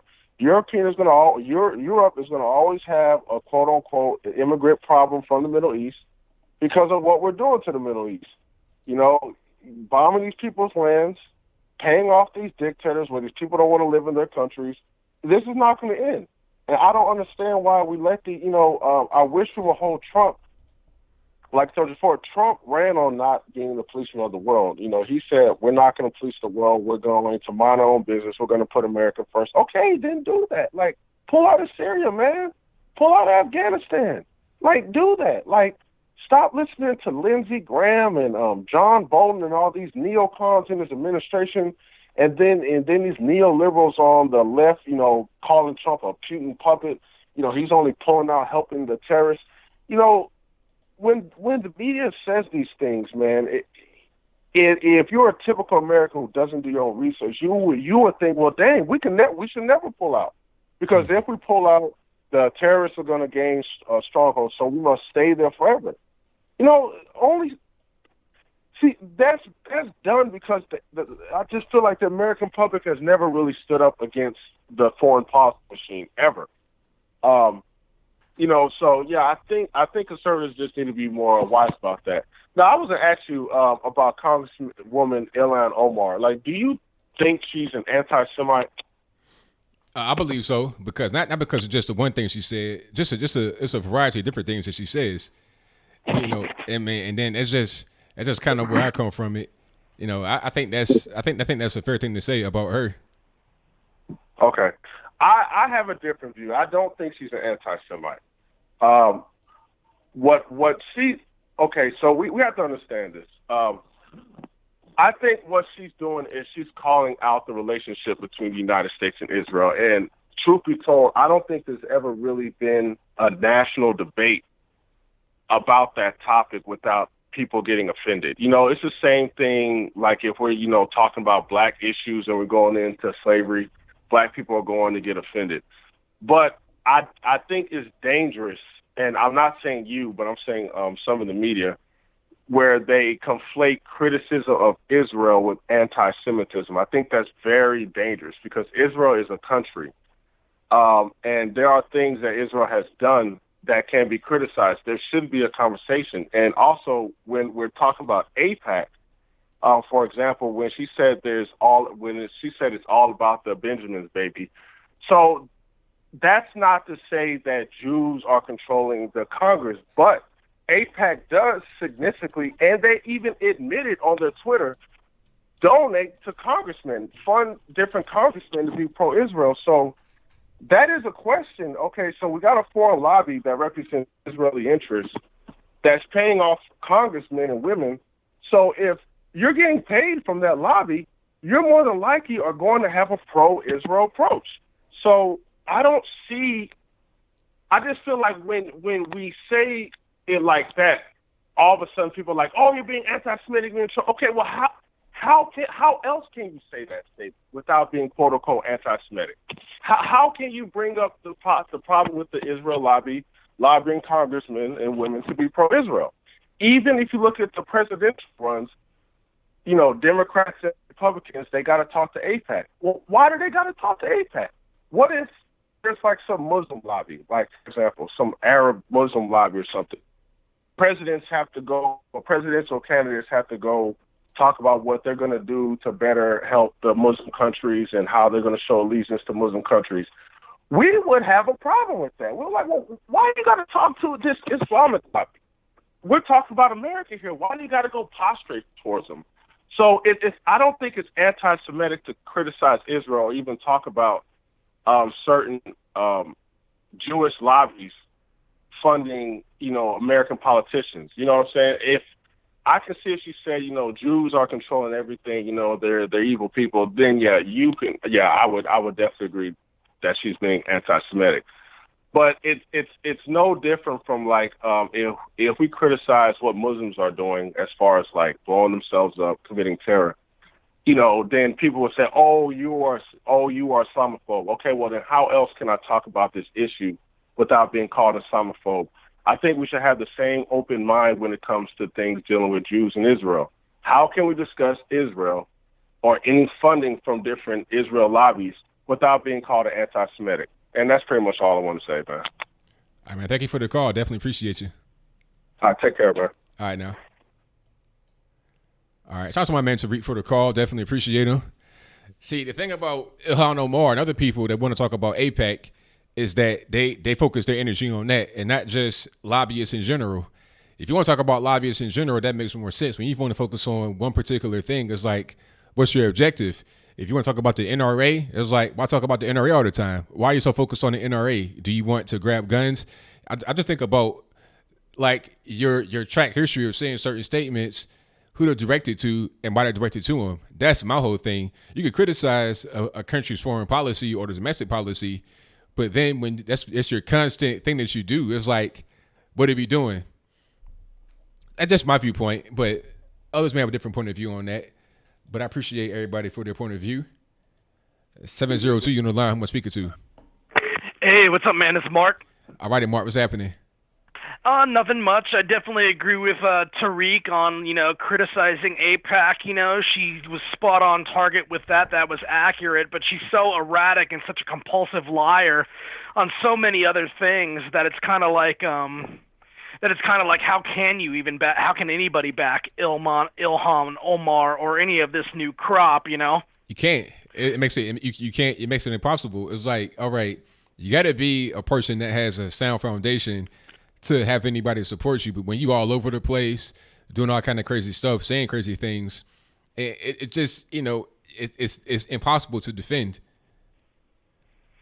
Right. Plus, if she married her brother or something, like if that's known or not, I mean, you have this weird kind of incest going on and this rampant breeding. And I saw something on Twitter about how there's this $87 million being spent on a housing development in West Virginia that's mainly for Muslims, and that they get $400 per month per kid. And there's your socialism right there. How is that equitable to American families? That 87 million in West Virginia is the poorest state in the union, or close to it. If it's not them, it's Mississippi. They're like tied 1 and 2 for the poorest state in the union. You're talking about 87 million. I mean, you're right in the middle of an opioid crisis. And let me tell you something. You know, I was born in West Virginia. Got a lot of family up there. You can rent an apartment in Charleston for like $400 a month, because it's just so poor there. It's only 1 million people in the whole state. It's a poor place, but you want to spend that much money on a Muslim, what is that, a compound? Like that's I'm kind of mind blown right now, actually. Yeah, me too. And they'll take over there, and then they'll elect another Ilhan Omar or Rashida Tlaib, with their numbers, and to me it's just not equitable to American families. And they say the state is $750 million in debt or whatever, and they're spending money on these other classes. This is not equitable. There's no equality. There's none of all this stuff that they're telling Americans they have. I don't see it, and that's why, unfortunately, that guy Yang Gang is kind of tempting. I can see why anybody just kind of taps out and is like, give me the bag, but it's like, that's not how I was raised, and that's just not how I think. But as for the Chelsea Clinton thing, Chelsea Clinton, for them to yell and scream at her, and she's all apologies, oh, I'm sorry, and oh yeah, your comments, Chelsea, against Ilman Omar, they caused the Christchurch shooting. Let me tell you something, the Muslims, shouldn't they be thanking the Clintons? Didn't the Clintons bomb Serbia to smithereens and steal Kosovo and hand it over to Muslims? Maybe Chelsea should have gotten that chick's face and say, a statue of my dad stands in a now Muslim country, an Orthodox Christian nation, because of what my parents did, bombing the heck out of Orthodox Christians on your behalf? Where's your gratitude, turban winder? Yeah, I almost forgot about Kosovo. That's a very good point. Yeah, and supposedly that church or that shooter in Christchurch, that guy, he was like playing Serbian folk music and all this stuff, oh man. Yeah, I don't know much about it, but I'll say that whatever actions somebody was taking, he acted on his own. I don't know who he was affiliated with. It strikes me as kind of goofy when he's throwing up like the OK sign and putting memes in his manifesto. I'm like, this is some goofy stuff. Yeah, totally. I'm like, this goofy. is not. What's that? Totally goofy. 100% goofy. Yeah, I couldn't take it seriously when I was reading this stuff about, oh yeah, video games taught me this, and video games taught Sky King to fly, and video games taught me to be a paramilitary assassin that takes out 50 people. Is that a likely story to anybody? I mean, I could watch all the video games in the world. I guess my aptitude must not be very good. Exactly. Yeah, the whole thing, it just seemed very bogus. Yeah, and it does. And then also, there was a bombing in the Philippines about 5 weeks ago, and the news didn't cover it at all. And it's weird how everybody, like, when it comes to Islam, everybody walks on eggshells, but when they bomb churches, there's like nothing is said. Again, there's like just not an equal level playing field when it even comes to reporting basic facts. That's right. Yeah, like in Nigeria, you get Christians that get killed all the time by Boko Haram. It's like not even a big deal. Nobody reports on it. It barely makes a blip on the radar. It's just nobody really cares. Yeah, and I don't want to get off. Last thing I'll say about the shooting is like I don't want to get too much into it. It's a very, very sensitive situation, but it's like, there's going to be conflict. You can't expect to just colonize Western nations and have no pushback when you're getting this sweet breeding housing deal that Westerners, they're not getting this. And they're having to give up their living and dwelling places for refugees many times, and these places become no-go zones. And, where is the representation? This was not voted for. I understand that it's globalization, but it's being done via coercion. Like, it's not being done via the ballot box. There was never yeah, we're going to make these demographics in these locations. That was never a choice. But last thing I'll say, though, is that after the bombing of Kosovo, and supposedly the shooter made some references to these, Serbia's been at war with Islam for 1,400 years. So Tariq is a little bit incorrect. Also, the Thomas Jefferson, for trade routes, Islam was telling America, oh, you can't go here, or if you're going to go here, we're going to tax you. And they said, the reason the leathernecks, the Marines were called the leathernecks, is because they put leather around their necks to prevent being beheaded when they were in when they fought the Barbary pirates in the War of Tripoli. Yeah. And so it's kind of like these things go further back than now. Everybody wants to, globalization and utopia. We all want to believe that, but that's idealism, and it's wet behind the ears. And also, I would just say that a Serb, losing a key part of their country, whatever actions they take would be justified. I'm glad that they haven't. I don't want like a 9/11 done by one of them, but I gotta say that they would have moral justification for those actions if they took them. But anyway, moving on from all that stuff, it's kind of, I'm uptight. Last thing is Beto O'Rourke. Did you see that he wrote some weird, bizarre poem that was like pedophilia and child molestation? Yeah, I saw that. The guy, he's not all the way there. A few trees short of a forest, for sure. Yeah, he was like, wax my A and like smoke my B and like all this stuff, and I want to run over these kids with a truck, and I play hard rock in sheepskin suits, and I saw. Have you ever heard of the Fizz, like as short for physiology? No, I haven't. Okay, they always say the Fizz tells people the story, and you have a great fizz, you look like a real man, but they said like Beto is popular with women because he has beta male fizz. He looks like a cuck who would take care of someone else, some woman's kids when the guy who had all the kids with her left. Well, hey, that makes a lot of sense because it does kind of have that qualification to his face. Yeah, I see it. Yeah, and then what was I going to say? What cover? He was on the cover of some magazine recently when he announced his campaign, and they were like, "Do you see the tweets? They're like, we are all Beto's dog," because I guess Beto's dog's name is Artemis, and he had really sad eyes. So I guess there were all these memes and tweets about going, "Oh, poor Beto's dog. He's so sad. He's crying. I feel just like Beto's dog to hear that he's running for office." And last thing is he had some weird thing appealing to white women that was called, instead of leader of the pack, it's like, that's why I became a Beto maniac.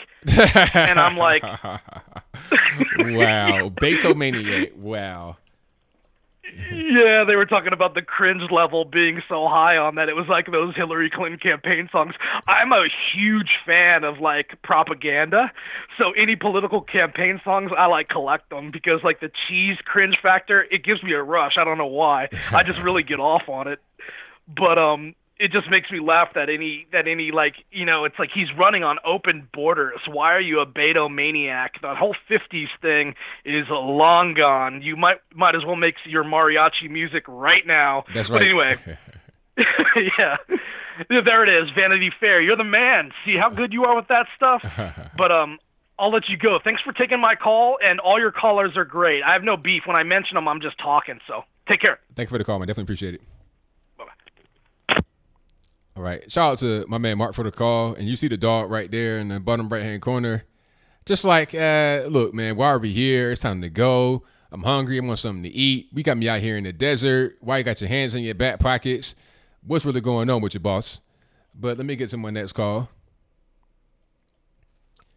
Nolo King, what's happening? Hey, man, not much. How are you doing? Everything's great. Can't complain. Yeah, man, the last time I called, I was going on about how we need to be able to have debates amongst each other. And, this shooter, this thing happened. He was being encouraged by people on 8chan, and stuff like this. This is what happens. I'm sure he has other mental issues as well, but it just goes back to my point where we're not having enough discussion, right? Even the guy outright said he wants to cause more division, and this should be a time that people put their differences aside and say, hey, we have some real issues here. But instead, everybody's just saying, oh, yeah, but this happens to Christians too. And then people are saying we need to get rid of guns. You know what I mean? It's just this cycle that keeps going on. It's unfortunate. Yeah, I agree with you on that for sure. Yeah. But the other thing I noticed is because he mentioned Candace Owen and PewDiePie. And I felt PewDiePie, he handled the situation a lot better. I don't know, Candace's response, it didn't look good on her, man. Yeah, I mean, that whole thing is like she keeps getting blamed for all types of stuff, and there's always like a constant attack. So I think in the moment she probably just felt attacked and just wanted to defend herself, rather than anything else. Now PewDiePie, he is in the position of always having to apologize and take the back seat because he's already been Like they already put him on the cover of on internet, on blog sites, on like Wall Street Journal. I mean, this man lost millions of dollars behind the whole situation from other things in the past. So he probably has people that told him, okay, anytime anything happens and they mention your name, here's a statement, put that out right now. So he probably was just a little bit more prepared to handle it from his point of view, while she was just defending herself in the moment, which I understand. Yeah, that's true. And with the Democratic candidates, I saw little clips here and there of Andrew Yang, and I thought, okay, worst case scenario, Trump loses in 2020. At least we have Andrew Yang. And the more research that I do into this guy, I'm not sure. Did you hear what he did recently? He was speaking to a bunch of Asians, and he's saying, you saw what happened in New Zealand. Soon it's going to happen to Asians because America is having issues with the China. You know what I mean? He's trying to connect the Chinese-American trade deal to now Americans are going to get upset when they see more Chinese in America and they're going to kill. He actually said something like that. It's insane. Yeah, I saw that. That was really crazy. But, my whole thing is this guy, Andrew Yang, people kind of got excited because of the UBI mostly. And I'm like, okay, is that it? Like, what else does he actually talk about? Let's dig into his actual background, because when you try to become the president, when you're actually out there running, they're going to dig into your whole background. Everything's going to be out there, what you did as a child. I mean, you're seeing it happen with Beto right now. They're digging up poems when he was in high school, all kind of stuff. So now we're seeing more about Andrew Yang. What's really going on with you, aside from the whole UBI thing? And it doesn't look too good, honestly. Yeah. So, well, it's going to be interesting 2020. But just to go back to my point about debates, I saw a debate between Vincent James, the Red Elephant guy. Yes. He had a debate with a gamer named Destiny. I don't know if you're aware of him. I know Destiny. I've debated him before, Destiny. Yeah, they had a great debate about gun control. They completely disagreed, but they had their facts. They weren't speaking out of emotion, and it was just a great debate. I just think we need more of that, because this crap of, I'm on this side, and no matter what happens, I'm going to stick to my guns. I'm not going to be open to criticism. I just think it needs to stop, quite honestly. But anyway, it was great talking to you as usual. Have a great evening. Thank you for the call, man. Definitely appreciate you. Peace. All right. Thank you to Nolo King for the call. Always a great one. We'll certainly appreciate him. And thank you to all the callers who have called in so far tonight. And if you have not called in and you want to, and you don't know the number to call is 434-658-1220. As always, right there in the ticker. As soon as it pops up, not right now, but it's also always in the description box below. Let me get to my next call. 470, you're on the line. Who am I speaking to? Hello. Oh, man. Oh, okay. Ma'am hung up, or the Obama phone ran out of minutes. I don't know what happened. the Obama phone officially just went away. So shout out to the caller, and shout out to everybody in the building. Nah, I don't think it might have been me, because I don't have the other calls. Who knows? Okay, ma'am is gonna call back. I think that's ma'am right there. All righty, 470. Hello. I hear you, caller. Hey, Anthony, how you doing? I'm okay. How are you? I'm good, Anthony. I heard you talking about my Obama phone, Anthony. Hey, you gotta get it together. Get some minutes on your phone so it don't cut out. You see, let me call right back in, Anthony. That's the power of Obama. All righty, so what's going on? What's happening? I'm good, Anthony. Me and my boyfriend, we made it up here to Chattanooga, Anthony. Oh, you're in Chattanooga? Where you at in Chattanooga? We up here in the mountains, Anthony. I can't walk, Anthony. My back. Oh, all right. Hey, come on now. Family show. What? What's wrong, Anthony? Your back is hurt? Yes, Anthony. Okay, that's all we gotta know. What is who, Anthony? Where your little head at, Anthony? It's somewhere else. It's not on my head right now. Why you ain't got your hat on, Anthony? Because I don't want to wear it right now. I remember you had a video that you said that to no liberal or nobody make you take your hat off, Anthony. I made you take your hat off, Anthony. No, you didn't. Well, don't put your hat back on, Anthony. Hey, listen, I do what I want. This is my show. If I want to wear it, I wear it. If I don't, I don't. Mm-hmm.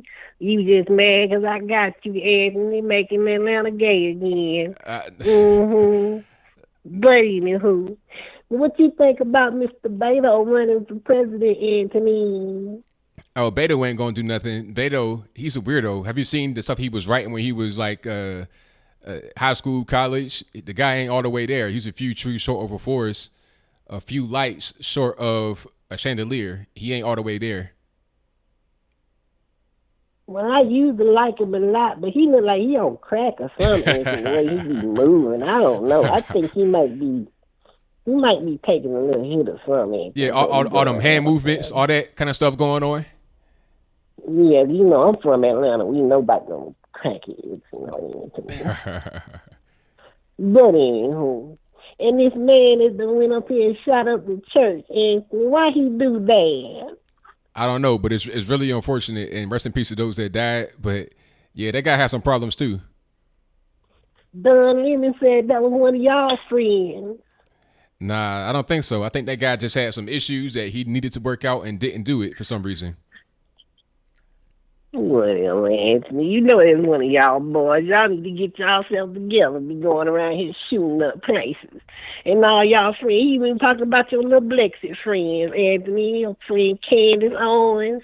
He said that she made him go and shoot them folks, Anthony. That don't make no sense because Candace be talking about no stuff like that. Candace is not invoke violence or anything like that. Nothing even close to what Black Lives Matter was doing that inspired that guy. Mm-hmm. Nah, she ain't told nobody to hurt nobody. Yes, you do. Not at all.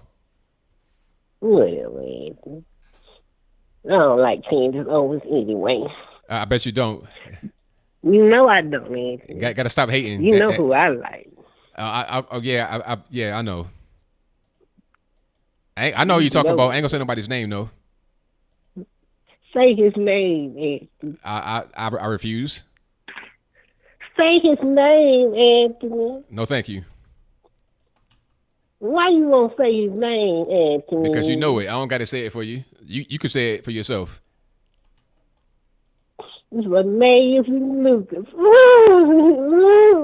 Anthony, I just don't know what to do. Anthony, my boyfriend, he don't hear me because he outside smoking a blunt, Anthony. But, you know, I just have to think about amazing. And that other little man, I'm still trying to get in his corner. How you feel about Cory Booker? You want him to become the president? You think that he might be down with the with your team? Yes, Anthony. He gonna have Rosario as his first lady, Anthony. You don't know it, but she a trans too, Anthony. You said Rosario Dawson is trans? Yes, Anthony. Look at the eyebrow, Anthony.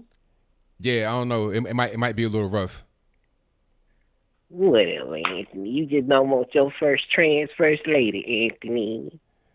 I'm good. I'll pass on all that. I want just regular people in there. How about that? They is regular, Anthony. Nah, not really. Whatever, Anthony. But anywho, Anthony, I'm finna go because I got to head down to Midtown so I can get in the Bulldog. Okay, well, enjoy yourself. Have fun. Okay, Anthony. Bye, Anthony, with your Make America Great Again hat, Anthony. All right, now, take care. We still have not figured out who that is. You know, for the new callers, that was a caller. That's a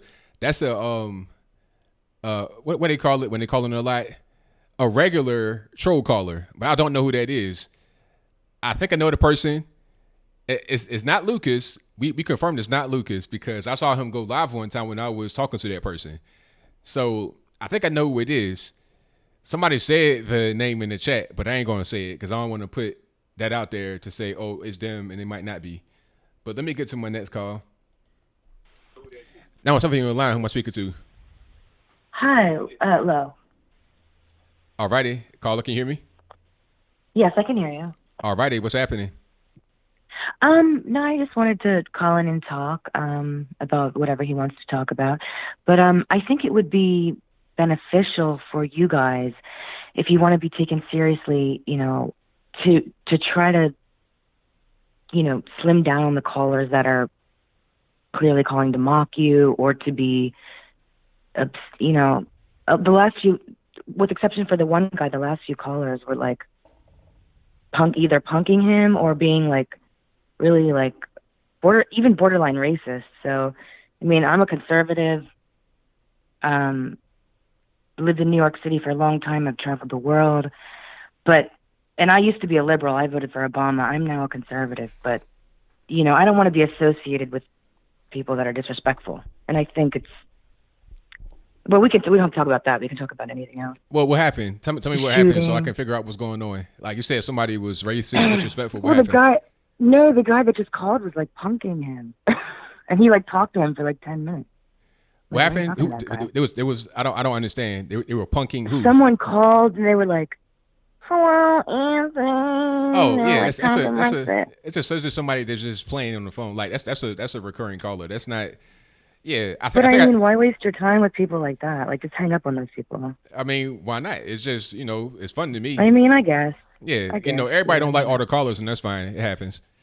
That's fine. Yeah, and what the else guy you got before going on? that was like Muslim this, Muslim that. Well, I'll tell you this: I had 2 friends that died. I'm sorry, they did not die. They got shot in the New Zealand shooting. And I have a lot of Muslim friends, but I'm a conservative. I don't feel like it has to be like us against Muslims or like us against them. Do you know what I mean? Like, why does it have to be? Why can't it just be the individual?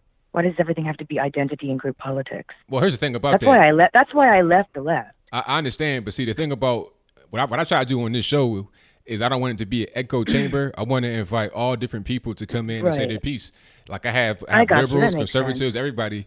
So then, I think one thing that we could gain from a disagreement is just to have all sides heard. So it's not just me just talking to everybody. I don't want to just preach to the choir. And then the thing is, if you disagree, you can call in. You can give your point to counter what they say. And then those that agree more with you can be like, oh, okay, it makes a lot of sense. And that's how you're able to build discussion. So that's kind of why I allow everybody to come on. Absolutely. Yeah. I agree with that 100%. It just seemed a little bit, like when I was listening before, it just seemed a little bit like not intelligent.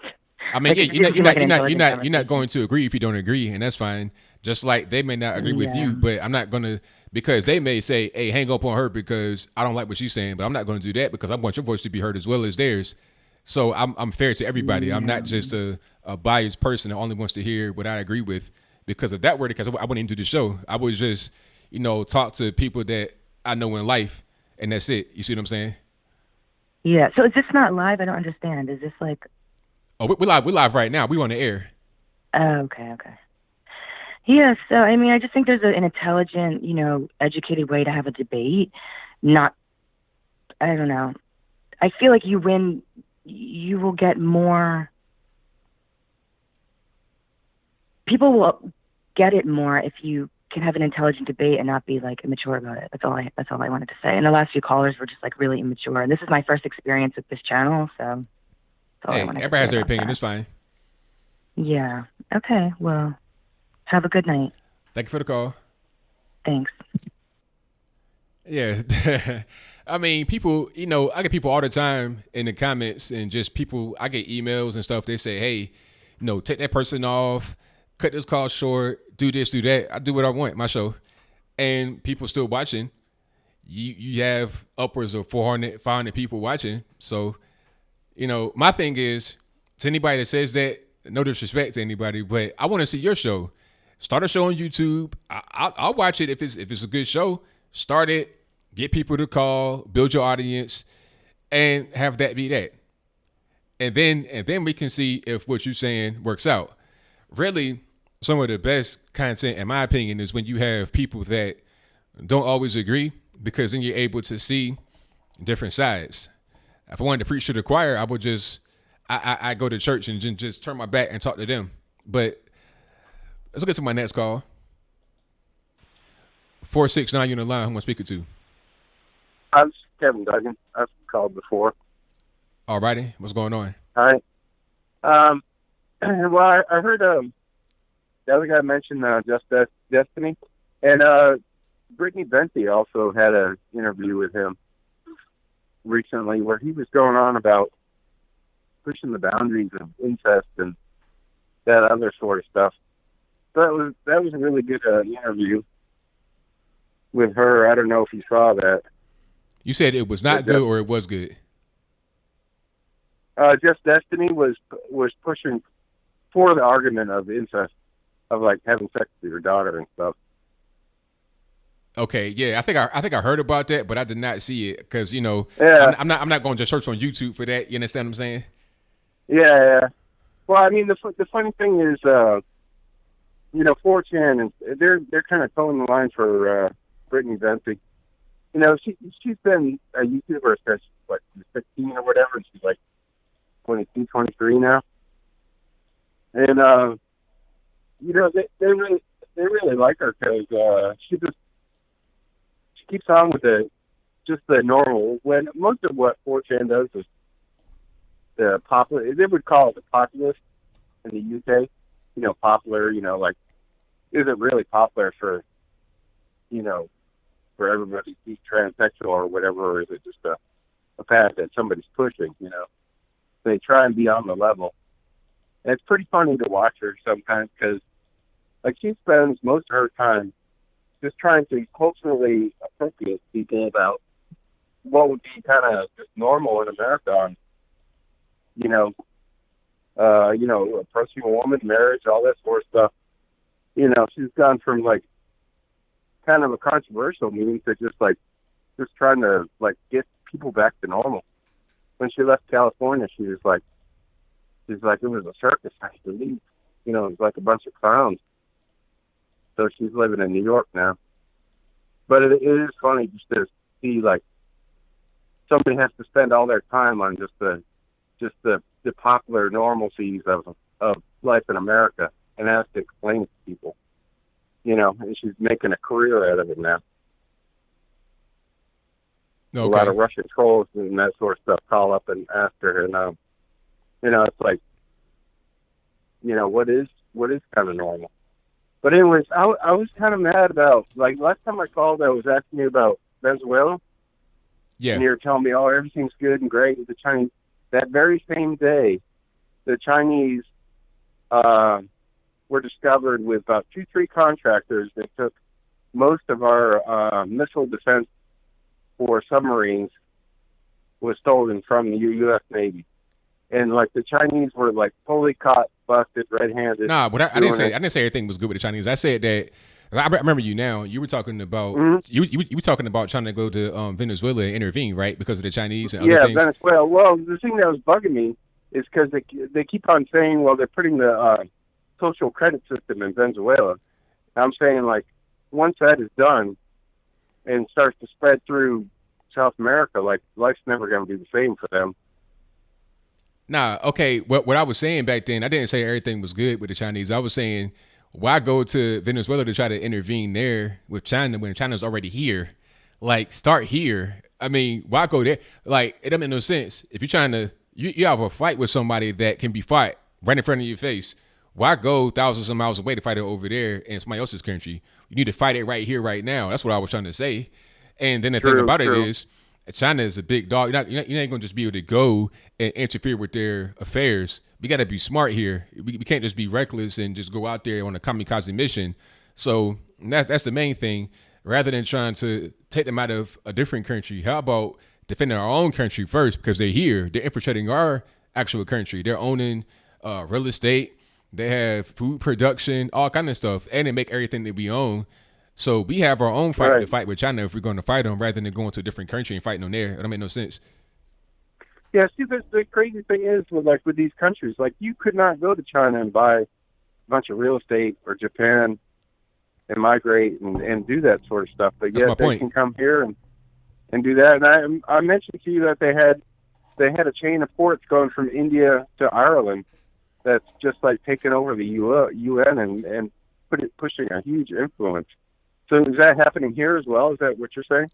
Yeah, that's what I'm trying to tell you. Like, they own Smithfield Foods in Smithfield, Virginia. You're talking about so they're going to be see big influencers in our politics. They're here. They're here now. It's not like they're going to or they will. They're here now. They're doing it now. This is going on right now.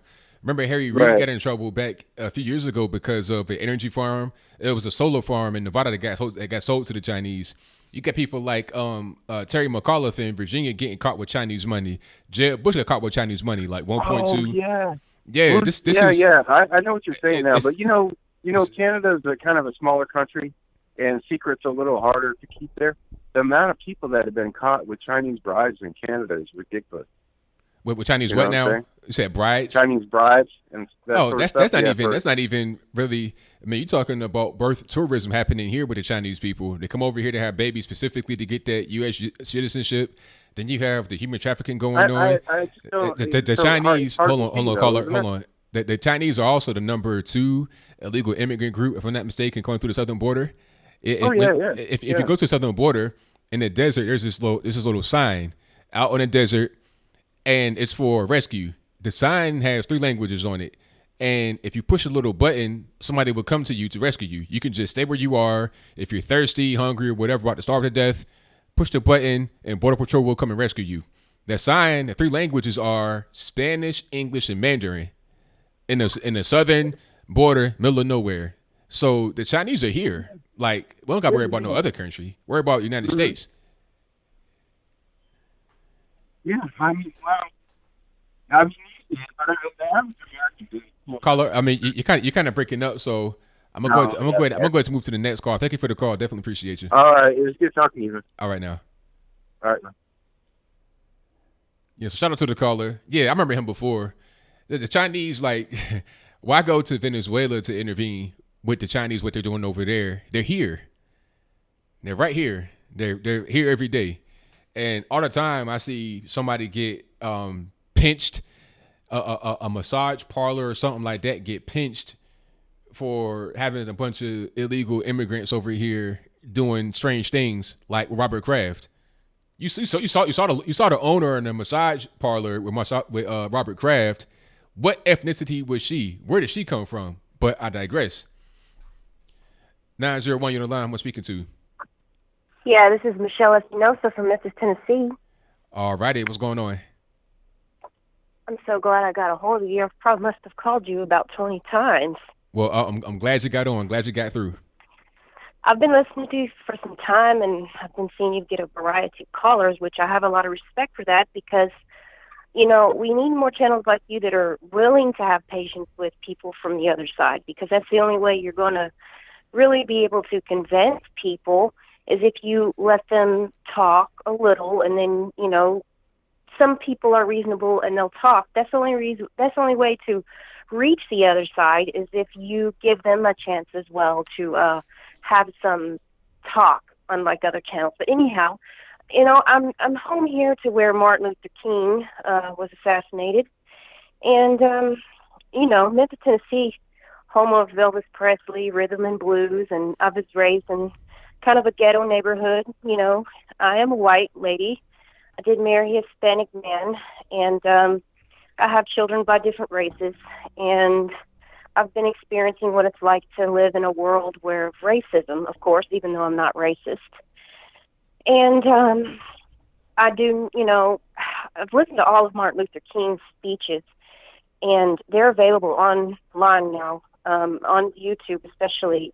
I would advise everybody to really go in and listen to all of the speeches because you only hear a couple of clips of a few, such as the I Had a Dream speech, but there's a lot of speeches that he did, and it turns out that it sounds like he really knew something deep and mysterious that we don't understand.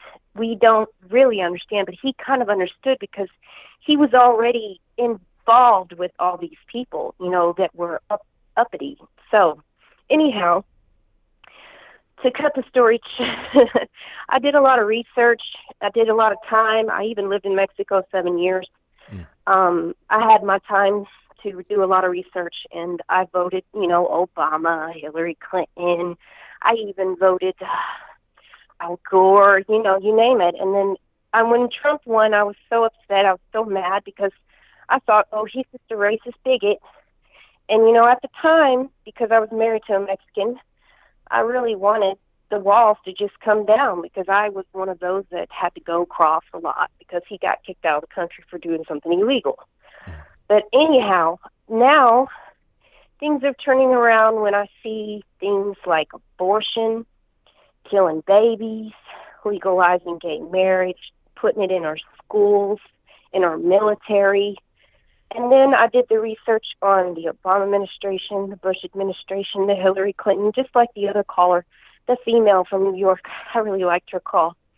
And how the Bush administration was also involved with CIA all the way back. His father was down deep into Hitler stuff, dealings, and assassination of Martin Luther King and John F. Kennedy and some other people, and attempt assassination on somebody else, all connected to the CIA.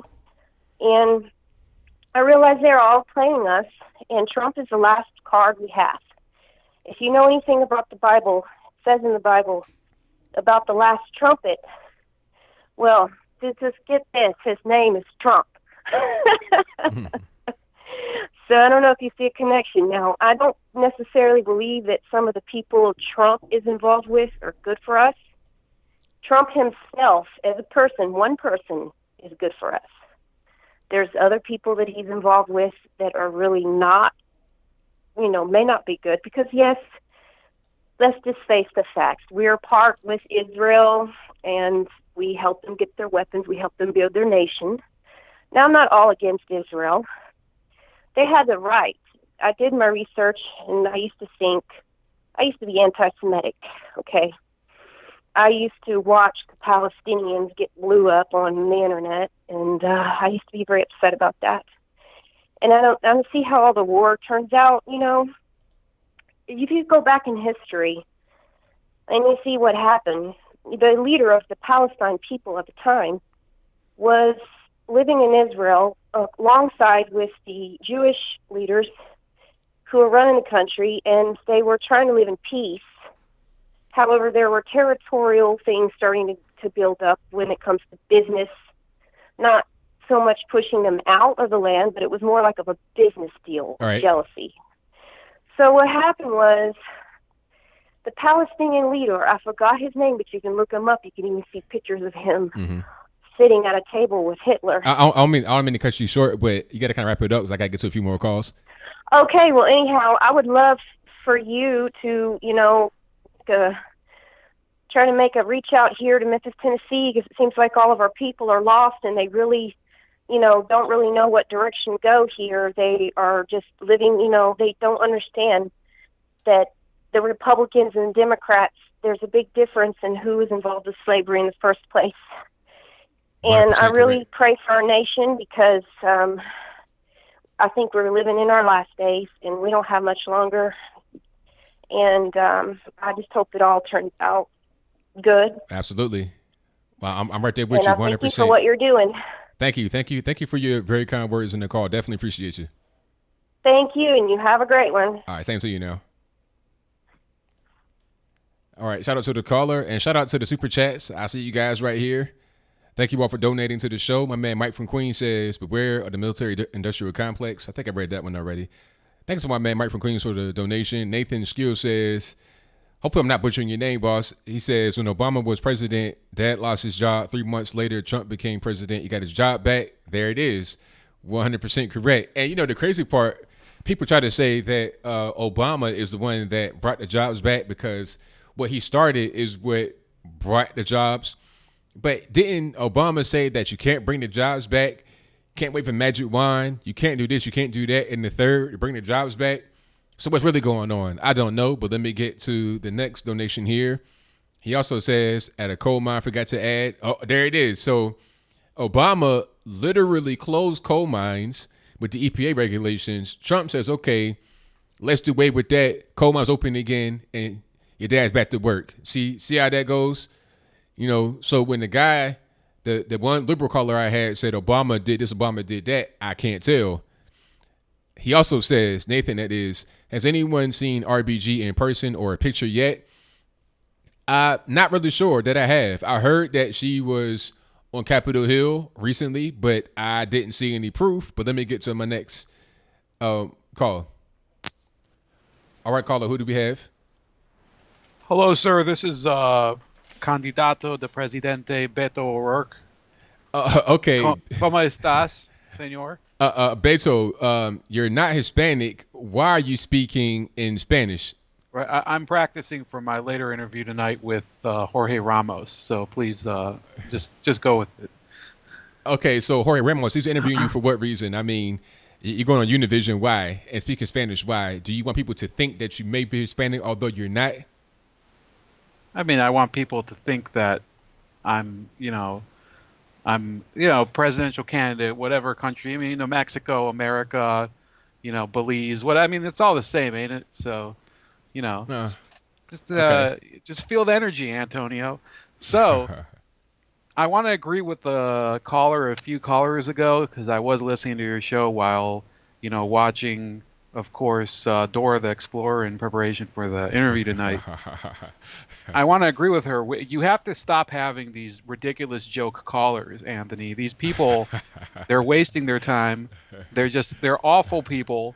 They're deceiving the public, and I invite them, instead of dedicating your life to wasting Antonio Briano Logano's time, volunteer for Beto 2020. You can also contribute at beto2020.org.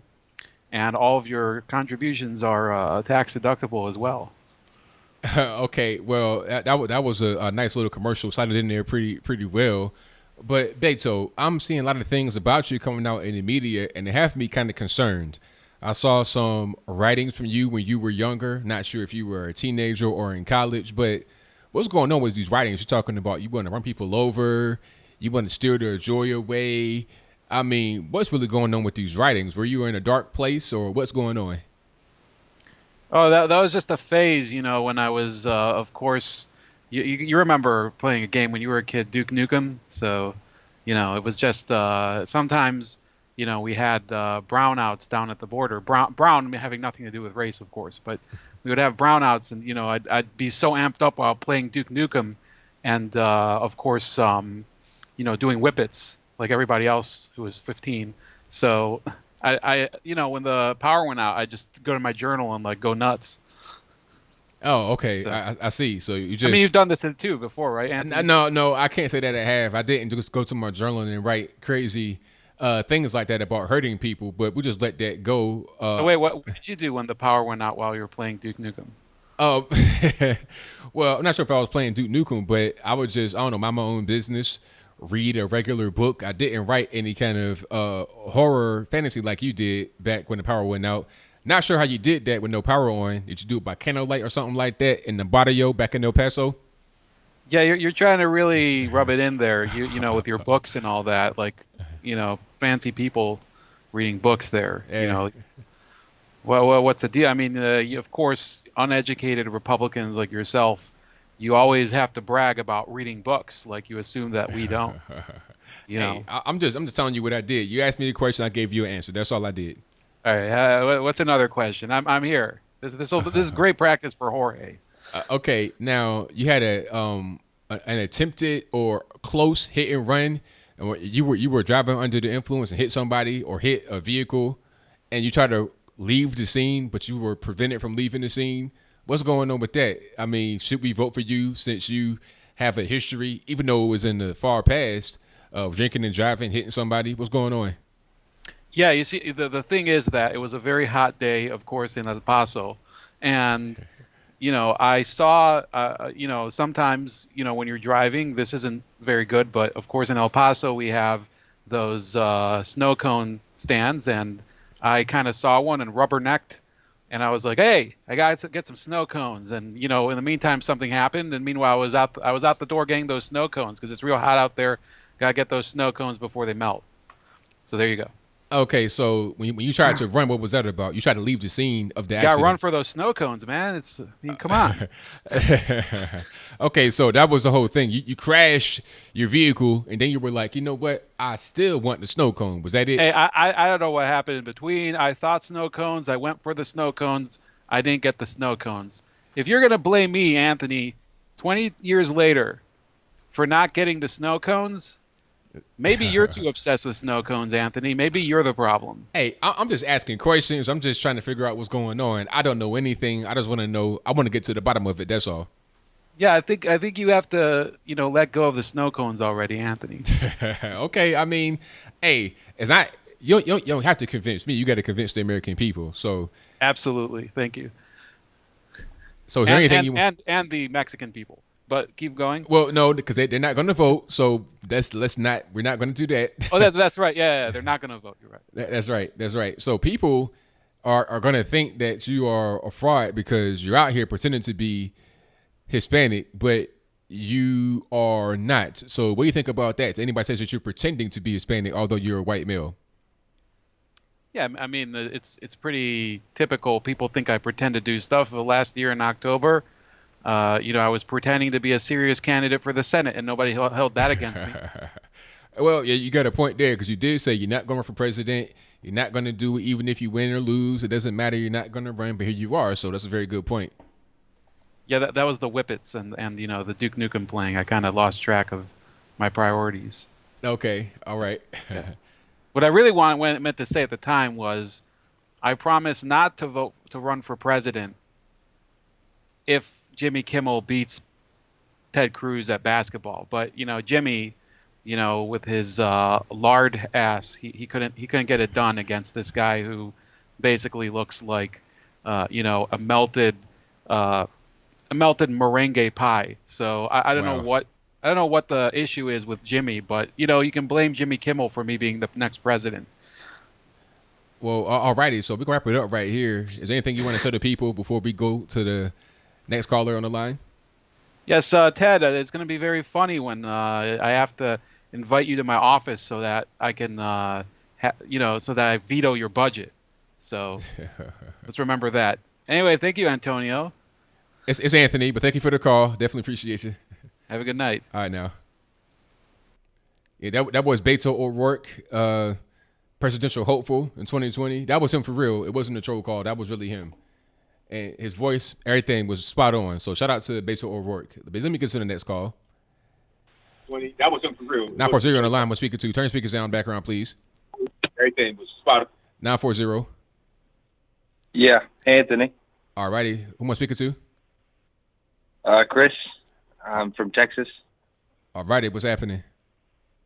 I voted for Ted Cruz. Thank God he won, by the way. Yes, absolutely. I wanted to know what you thought about Beto saying he wouldn't run and then he did. I mean, I knew he was lying from the beginning because I saw the writing on the wall right when he was on stage in El Paso after he lost, because I streamed the midterms live over here and I saw it. I was like, yep, he's going to run. I didn't take this whole not going to run thing seriously at all. That's why I put Oprah in my top candidates to become a Democrat president nominee. And she said the exact same thing. I'm not going to run. I refuse to do it. I don't want to do it. People say these things all the time. I'm not really sure why they say it, if they're lying, if they change their mind or whatever. But yeah, I knew I knew it didn't really matter at the end of the day. Yeah. I guess that's all I had. All righty, boss. Well, thank you for the call. Definitely appreciate you. Yeah. Bye. All right. Shout out to the caller. Yeah. Shout out to Beto O'Rourke. He's a strange character. I tell you what. All these things coming out about him. The furry outfit when he was in the band. The crazy writings when he was a child. I mean, he has a few screws loose. I tell you, yeah, definitely. If I was to get him a gift for anytime, birthday, Christmas, whatever, it'd be a tool set so he could tighten up his loose screws and just get himself together, get himself back on track, literally. And shout out to Nathan, who says his last name is pronounced Sheil. So, all right, Sheil, got it. And thank you to Nathan for the donation. And shout out to Gregory for the donation, who says, can you start pressing President Trump on tech censorship on your platform? I mean, that's kind of a tricky one because I think that some people want Trump to address things that he should not address. I think the end game for some people is to have Trump talk about net neutrality and to have the internet be seen as a utility. And I do not want that to happen because that's going to make censorship worse. You want to, and also you don't want to have the government really be involved with what private companies do. See, a lot of people are trying to say, since Facebook, Google, etc. are so big, you have to make them be a utility and have them controlled by the government. But once you do that, it makes it worse because now the government is going to be in there. It's not going to change the censorship. It's going to make it worse because it'd be the same people working there, pushing the buttons, making things happen. But now you're going to have the government and their power involved with censorship. So that's kind of a tricky one. I'm not really sure what you can do. I would say that some things should be up to the government, like your domain registrars. That you shouldn't be taken off of your domain registrar. You should be able to have your own domain name. Aside from that, then you should be able to do whatever you want as long as it's legal. That's pretty much where I stand on it. But shout out to Chuck My Ad who says Bernie beat up to make room for Beto. Head bandage. Does he have a head bandage on? Is he walking around with that? The man's like 1,000 years old. I mean, that's what that is. But let me get to my next call. 267 on the line. Who am I speaking to? 267. All right. Sorry, 267. I don't know if you're eating cereal or what, but, we're getting to the end of the show. Nippin, what's going on, boss? Not much. How are you? Everything's great. Yeah, 1 second. Let me just mute the live stream so I can talk to you. Yeah. Shout out to Beto O'Rourke. Notice how I put the no in there? Right. And yeah, my heart goes out to all the victims in New Zealand, but I still stand by my words that Islam is still in dire need of a reformation. But I do not condone this act of violence. I mean, it was a terrorist act. I mean, there's no other way to put it. Yeah, absolutely. No question about that. 100%. And no, PewDiePie did not quote unquote, radicalize that. He did not, it was not PewDiePie's fault. It's not Candace Owens' fault. It's that guy's fault. He decided he wanted to do that, so he needs to be responsible for his actions. Yeah, and I hope he gets punished for it. Absolutely. And on Facebook, there's been comparisons of him with the white guy. Like, remember that terrorist Omar Mateen? Yes. Who mass murdered hundreds of people in a gay nightclub. Well, it was 50. Yeah, 50. Yeah. So they're starting to think that the media is promoting white supremacy by going easy on the white terrorist. Hey, I'll show you this Muslim. I'm gonna say this Muslim troll who put something on Facebook. Uh-oh. And while I'm looking for it, I'll go on about this. Yeah, Pelosi saying lower the voting age. Yeah, just so that Democrats can win. I don't think so. Okay, but I'm asking you this question. What should the voting age be? Should it be 16, 18, or 21? I don't know. Because right now it's 18. Should it just be 18 and leave it alone? Or should it be up or lower? Or leave it alone? Oh, here it is. Yeah. I don't know if you can see it properly. They can't see it, but I can. So one side, just hold it steady for me, boss. One side says ISIS maniac kills 50 in gay club, and then move the phone the other way. I can't really see that. Read the one on the right. Angelic boy who grew into an evil far-right mass killer. Wow. Yeah, it's a difference. So yeah, they're not promoting white supremacy. Yeah, it's a lot going on there. And I was so tempted to write this as my Facebook status. Unpopular opinion. I don't think the media is promoting white supremacy. And thank God I didn't. Otherwise, I'd probably be banned. Yeah, you'd be in Facebook jail right away. Yeah, I wanted to say that PewDiePie and the media are not promoting white supremacy. But I didn't want to take the risk. I mean, it's the only way I can get around Facebook. Right. And then Beto he does not have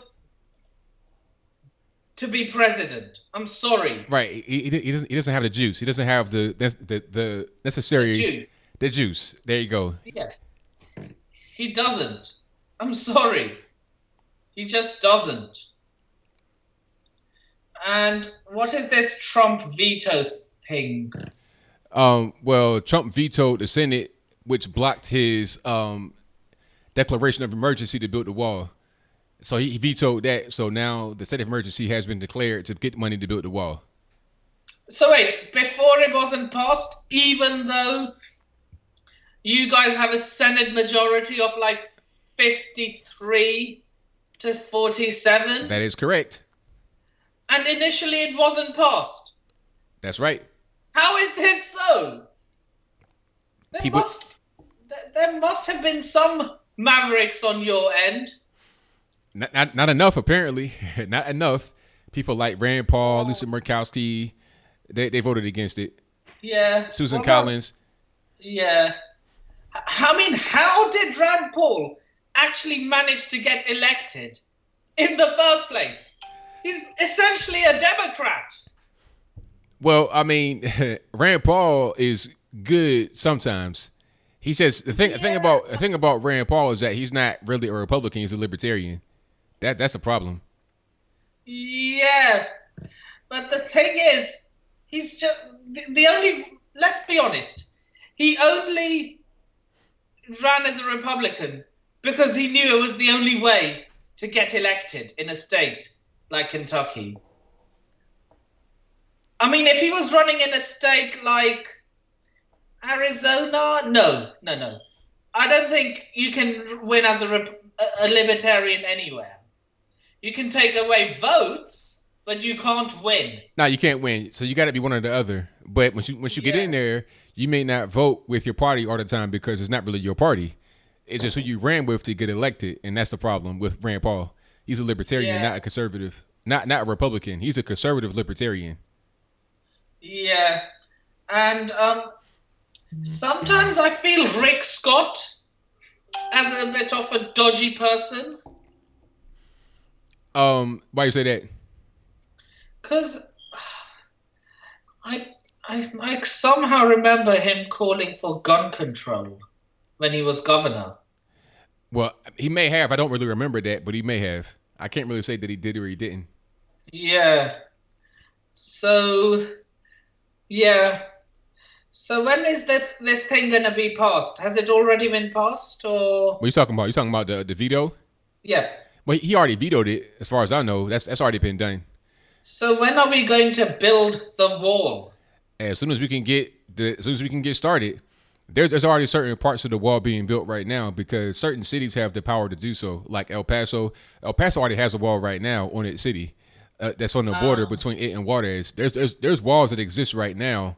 Is it going to be electrified? Like, say, if immigrants try to come in? Well, I don't know if it's going to be electrified. But that'd be something. Yeah, it should be electrified. Yeah, so I think I got to go ahead and get up out of here, Nippin, because it's almost time to end the show. Has your time difference changed now, by any chance? Well, yeah, we're on Dallas Time now, so yeah. Because You came online and it was midnight over here when you came online. Yeah, so we went ahead 1 hour. Yeah, we don't go ahead till the end of March. So it was a bit off Eddie. So you're currently 4 hours behind us. Yeah, right now it's It's about 11 o'clock p.m. What time is it there? It's 3 o'clock. Okay, so normally it'd be what? What time would it be normally over there? 4. Okay, got you. So yeah, I saw your merch and I'm considering buying one. Yeah, so what you gonna get on the merch? I'm thinking of buying the Trump Pence 2020, and every time there's a live stream, I'm thinking of wearing it. Hey, that sounds good to me, man. That's a hot seller right now. People like that one. I'm gonna get one for myself. Matter of fact, Yeah. I already got one coming in pretty soon, so y'all see that. Yeah. Don't you get yours for free? Because you own it. No, I don't. I gotta pay for them like everybody else. Wow, even though you designed them. Yeah, Wow. I mean, I get a discount, but I still gotta pay. Wow, I thought you'd get it for free. Nah, I wish. Because you designed it. Nah. Anyway, it was nice speaking to you, ABL. Thank you for the call as always, man. Definitely appreciate it. And I'll see you on Thursday. I will see you then. Peace. Peace. Alrighty, that'll be a wrap. Sorry for anybody that's on right now, but I gotta go. Gotta go right now. It's 11 o'clock. I like to be sharp and on time. Thank you all for being here. Definitely appreciate you. And speaking of merch, what my man Nippon said, I have merch on the website. Well, not necessarily on my website, but if you go to my website, you can go to the merch link. The link for the merch is in the box. It'll probably be over in the chat box as well. But you see the new merch. This is something I just put on the site. The 1776 hat. It's hot fire. Let me see if I can zoom in a little bit. See if it'll let me do it. So you got the 1776 hat. You see the design. Black and white flag with the Betsy Ross star, 1776 in the middle. And let me see. Probably the better way to do it here. This is a snapback. You see how it is right there in the back. And it has another style, the trucker hat. You see it has the snapback, but it's vented in the back as well. And also that's available in red. You can see how that looks. I ordered 2 of these. They're coming in pretty soon. I think I ordered a red trucker and a black snapback, if I'm not mistaken. And of course, we also have, hold on, actually, let's not do that. Here we go. Other shirts and stuff. The ABL shirt. We was Burger King's, MAGA. And I'll be doing some more of these shirts. I'll design all these shirts, actually. I'll be doing some more. You have to go back, but I digress. I'm going to change that one, too, make it a little bit more streamlined. And CNN sucks, of course, at the bottom right here. And these are mostly available in just the regular unisex t-shirt and also in the women's comfort tee. So, you know, it's for everybody. Trump Pence 2020, like he was talking about, like Nippon was saying. And also the MSNPC, one of my personal favorites right there. Yeah, let me zoom in on that right quick. That's available in this color blue, also in black. So you got that in the women's type shirt, and you have the tank top, summertime, whatever it is, and that's unisex as well, the tank top that is. So that's pretty much where we are, and that's pretty much a wrap for me today. Thank y'all for joining. As always, I definitely appreciate you guys. I will see you again soon. I'll be back live on Wednesday, and I'll be making videos all throughout the week, just regular pre-recorded stuff. I may do a video tomorrow about Andrew Yang and UBI, all the hoes in UBI's, all the hoes in the UBI argument, and especially from Andrew Yang, how he tried to present it, talking about, oh, it's going to replace welfare, all this, that, and the third. Yeah. LEJ says that's the ADOS hat, 1776. Shout out to the ADOS. I may do an ADOS hat just for the people. Yeah, I could do an ADOS hat. Ain't nothing. But that's all I got. Shout out to all the moderators doing a great job, sniping the trolls, keeping them in check. I appreciate you guys. Let me give you guys a shout out by name. Who do we have? We got Shreeb, Zealand Zen, Dan Larkin, Liza Jean, Cynthia Webb, Lucia Millo, Kill 699, Mark Anthony, Bye Pie, Omar Adams, Bill from the Hills, Pete Ariza, Dina Jones, Roku, Michelle A, Catherine K, Franz, Isaac, aka Protocol, T-Pain, and Hip Hop Independent. Thank y'all for what you do at a time. Definitely appreciate you. And if you want to keep talking to each other right now, keep the party going, go to the Discord. Discord is in the chat box. And oh, thank you, Michelle A. I did check SN Liberty's super chat. He says, "Hey ABL, I'm the recent caller Chris from Texas. I am 18. Just wanted to know if y'all think we should really lower the voting age. I am 18, but I feel very involved and I feel very qualified to vote," with the heart emoji. Thank you for your donation. Definitely appreciate it. That's a good question as well. I think it should actually be up to 21. You know, that's just me, because in my video I made about this today, I was saying that there's plenty of qualified people that are 16 to 18 to vote, like yourself. You seem like you're qualified, you got your head on straight, but the problem is, if you know your peers, too many of them don't have their head on straight, and that's not even all the way their fault. They're being told by their parents and their teachers things that they shouldn't be told. They don't really understand what's going on, and it goes from grade school, K through 12, into college. It's the same thing. They're being told things that they shouldn't be told. They're being indoctrinated. So by the time they get to be 21, they may have a little bit more experience and they may understand a little bit more, so they'll be more qualified to vote. But when they're 16, 18, they're still right in the midst of being or attempting to be brainwashed. So that's why I say it. If anything, you should be 18. You definitely should not lower it. If you were to keep it at 8, if you were to say 18 and keep it there, I wouldn't really have a problem. But if you say lower it to 16, then I gotta be out there with pitchforks and torches, like, let's stop this madness right now. So that's pretty much all I got. And the Discord link is right here in the chat box, right below me. Click on the show more right below me if you're watching it on the restream. And if you're watching it right now, if you're live with me as I speak, click on the link right there to go to the Discord. That is a free chat service for all you guys to join in, hang out, talk, all that good stuff. And I see you, Kurt Plunk. I will talk to you on Wednesday if you're here. And that is all I got. So until next time, y'all be safe. I'm out. And peace.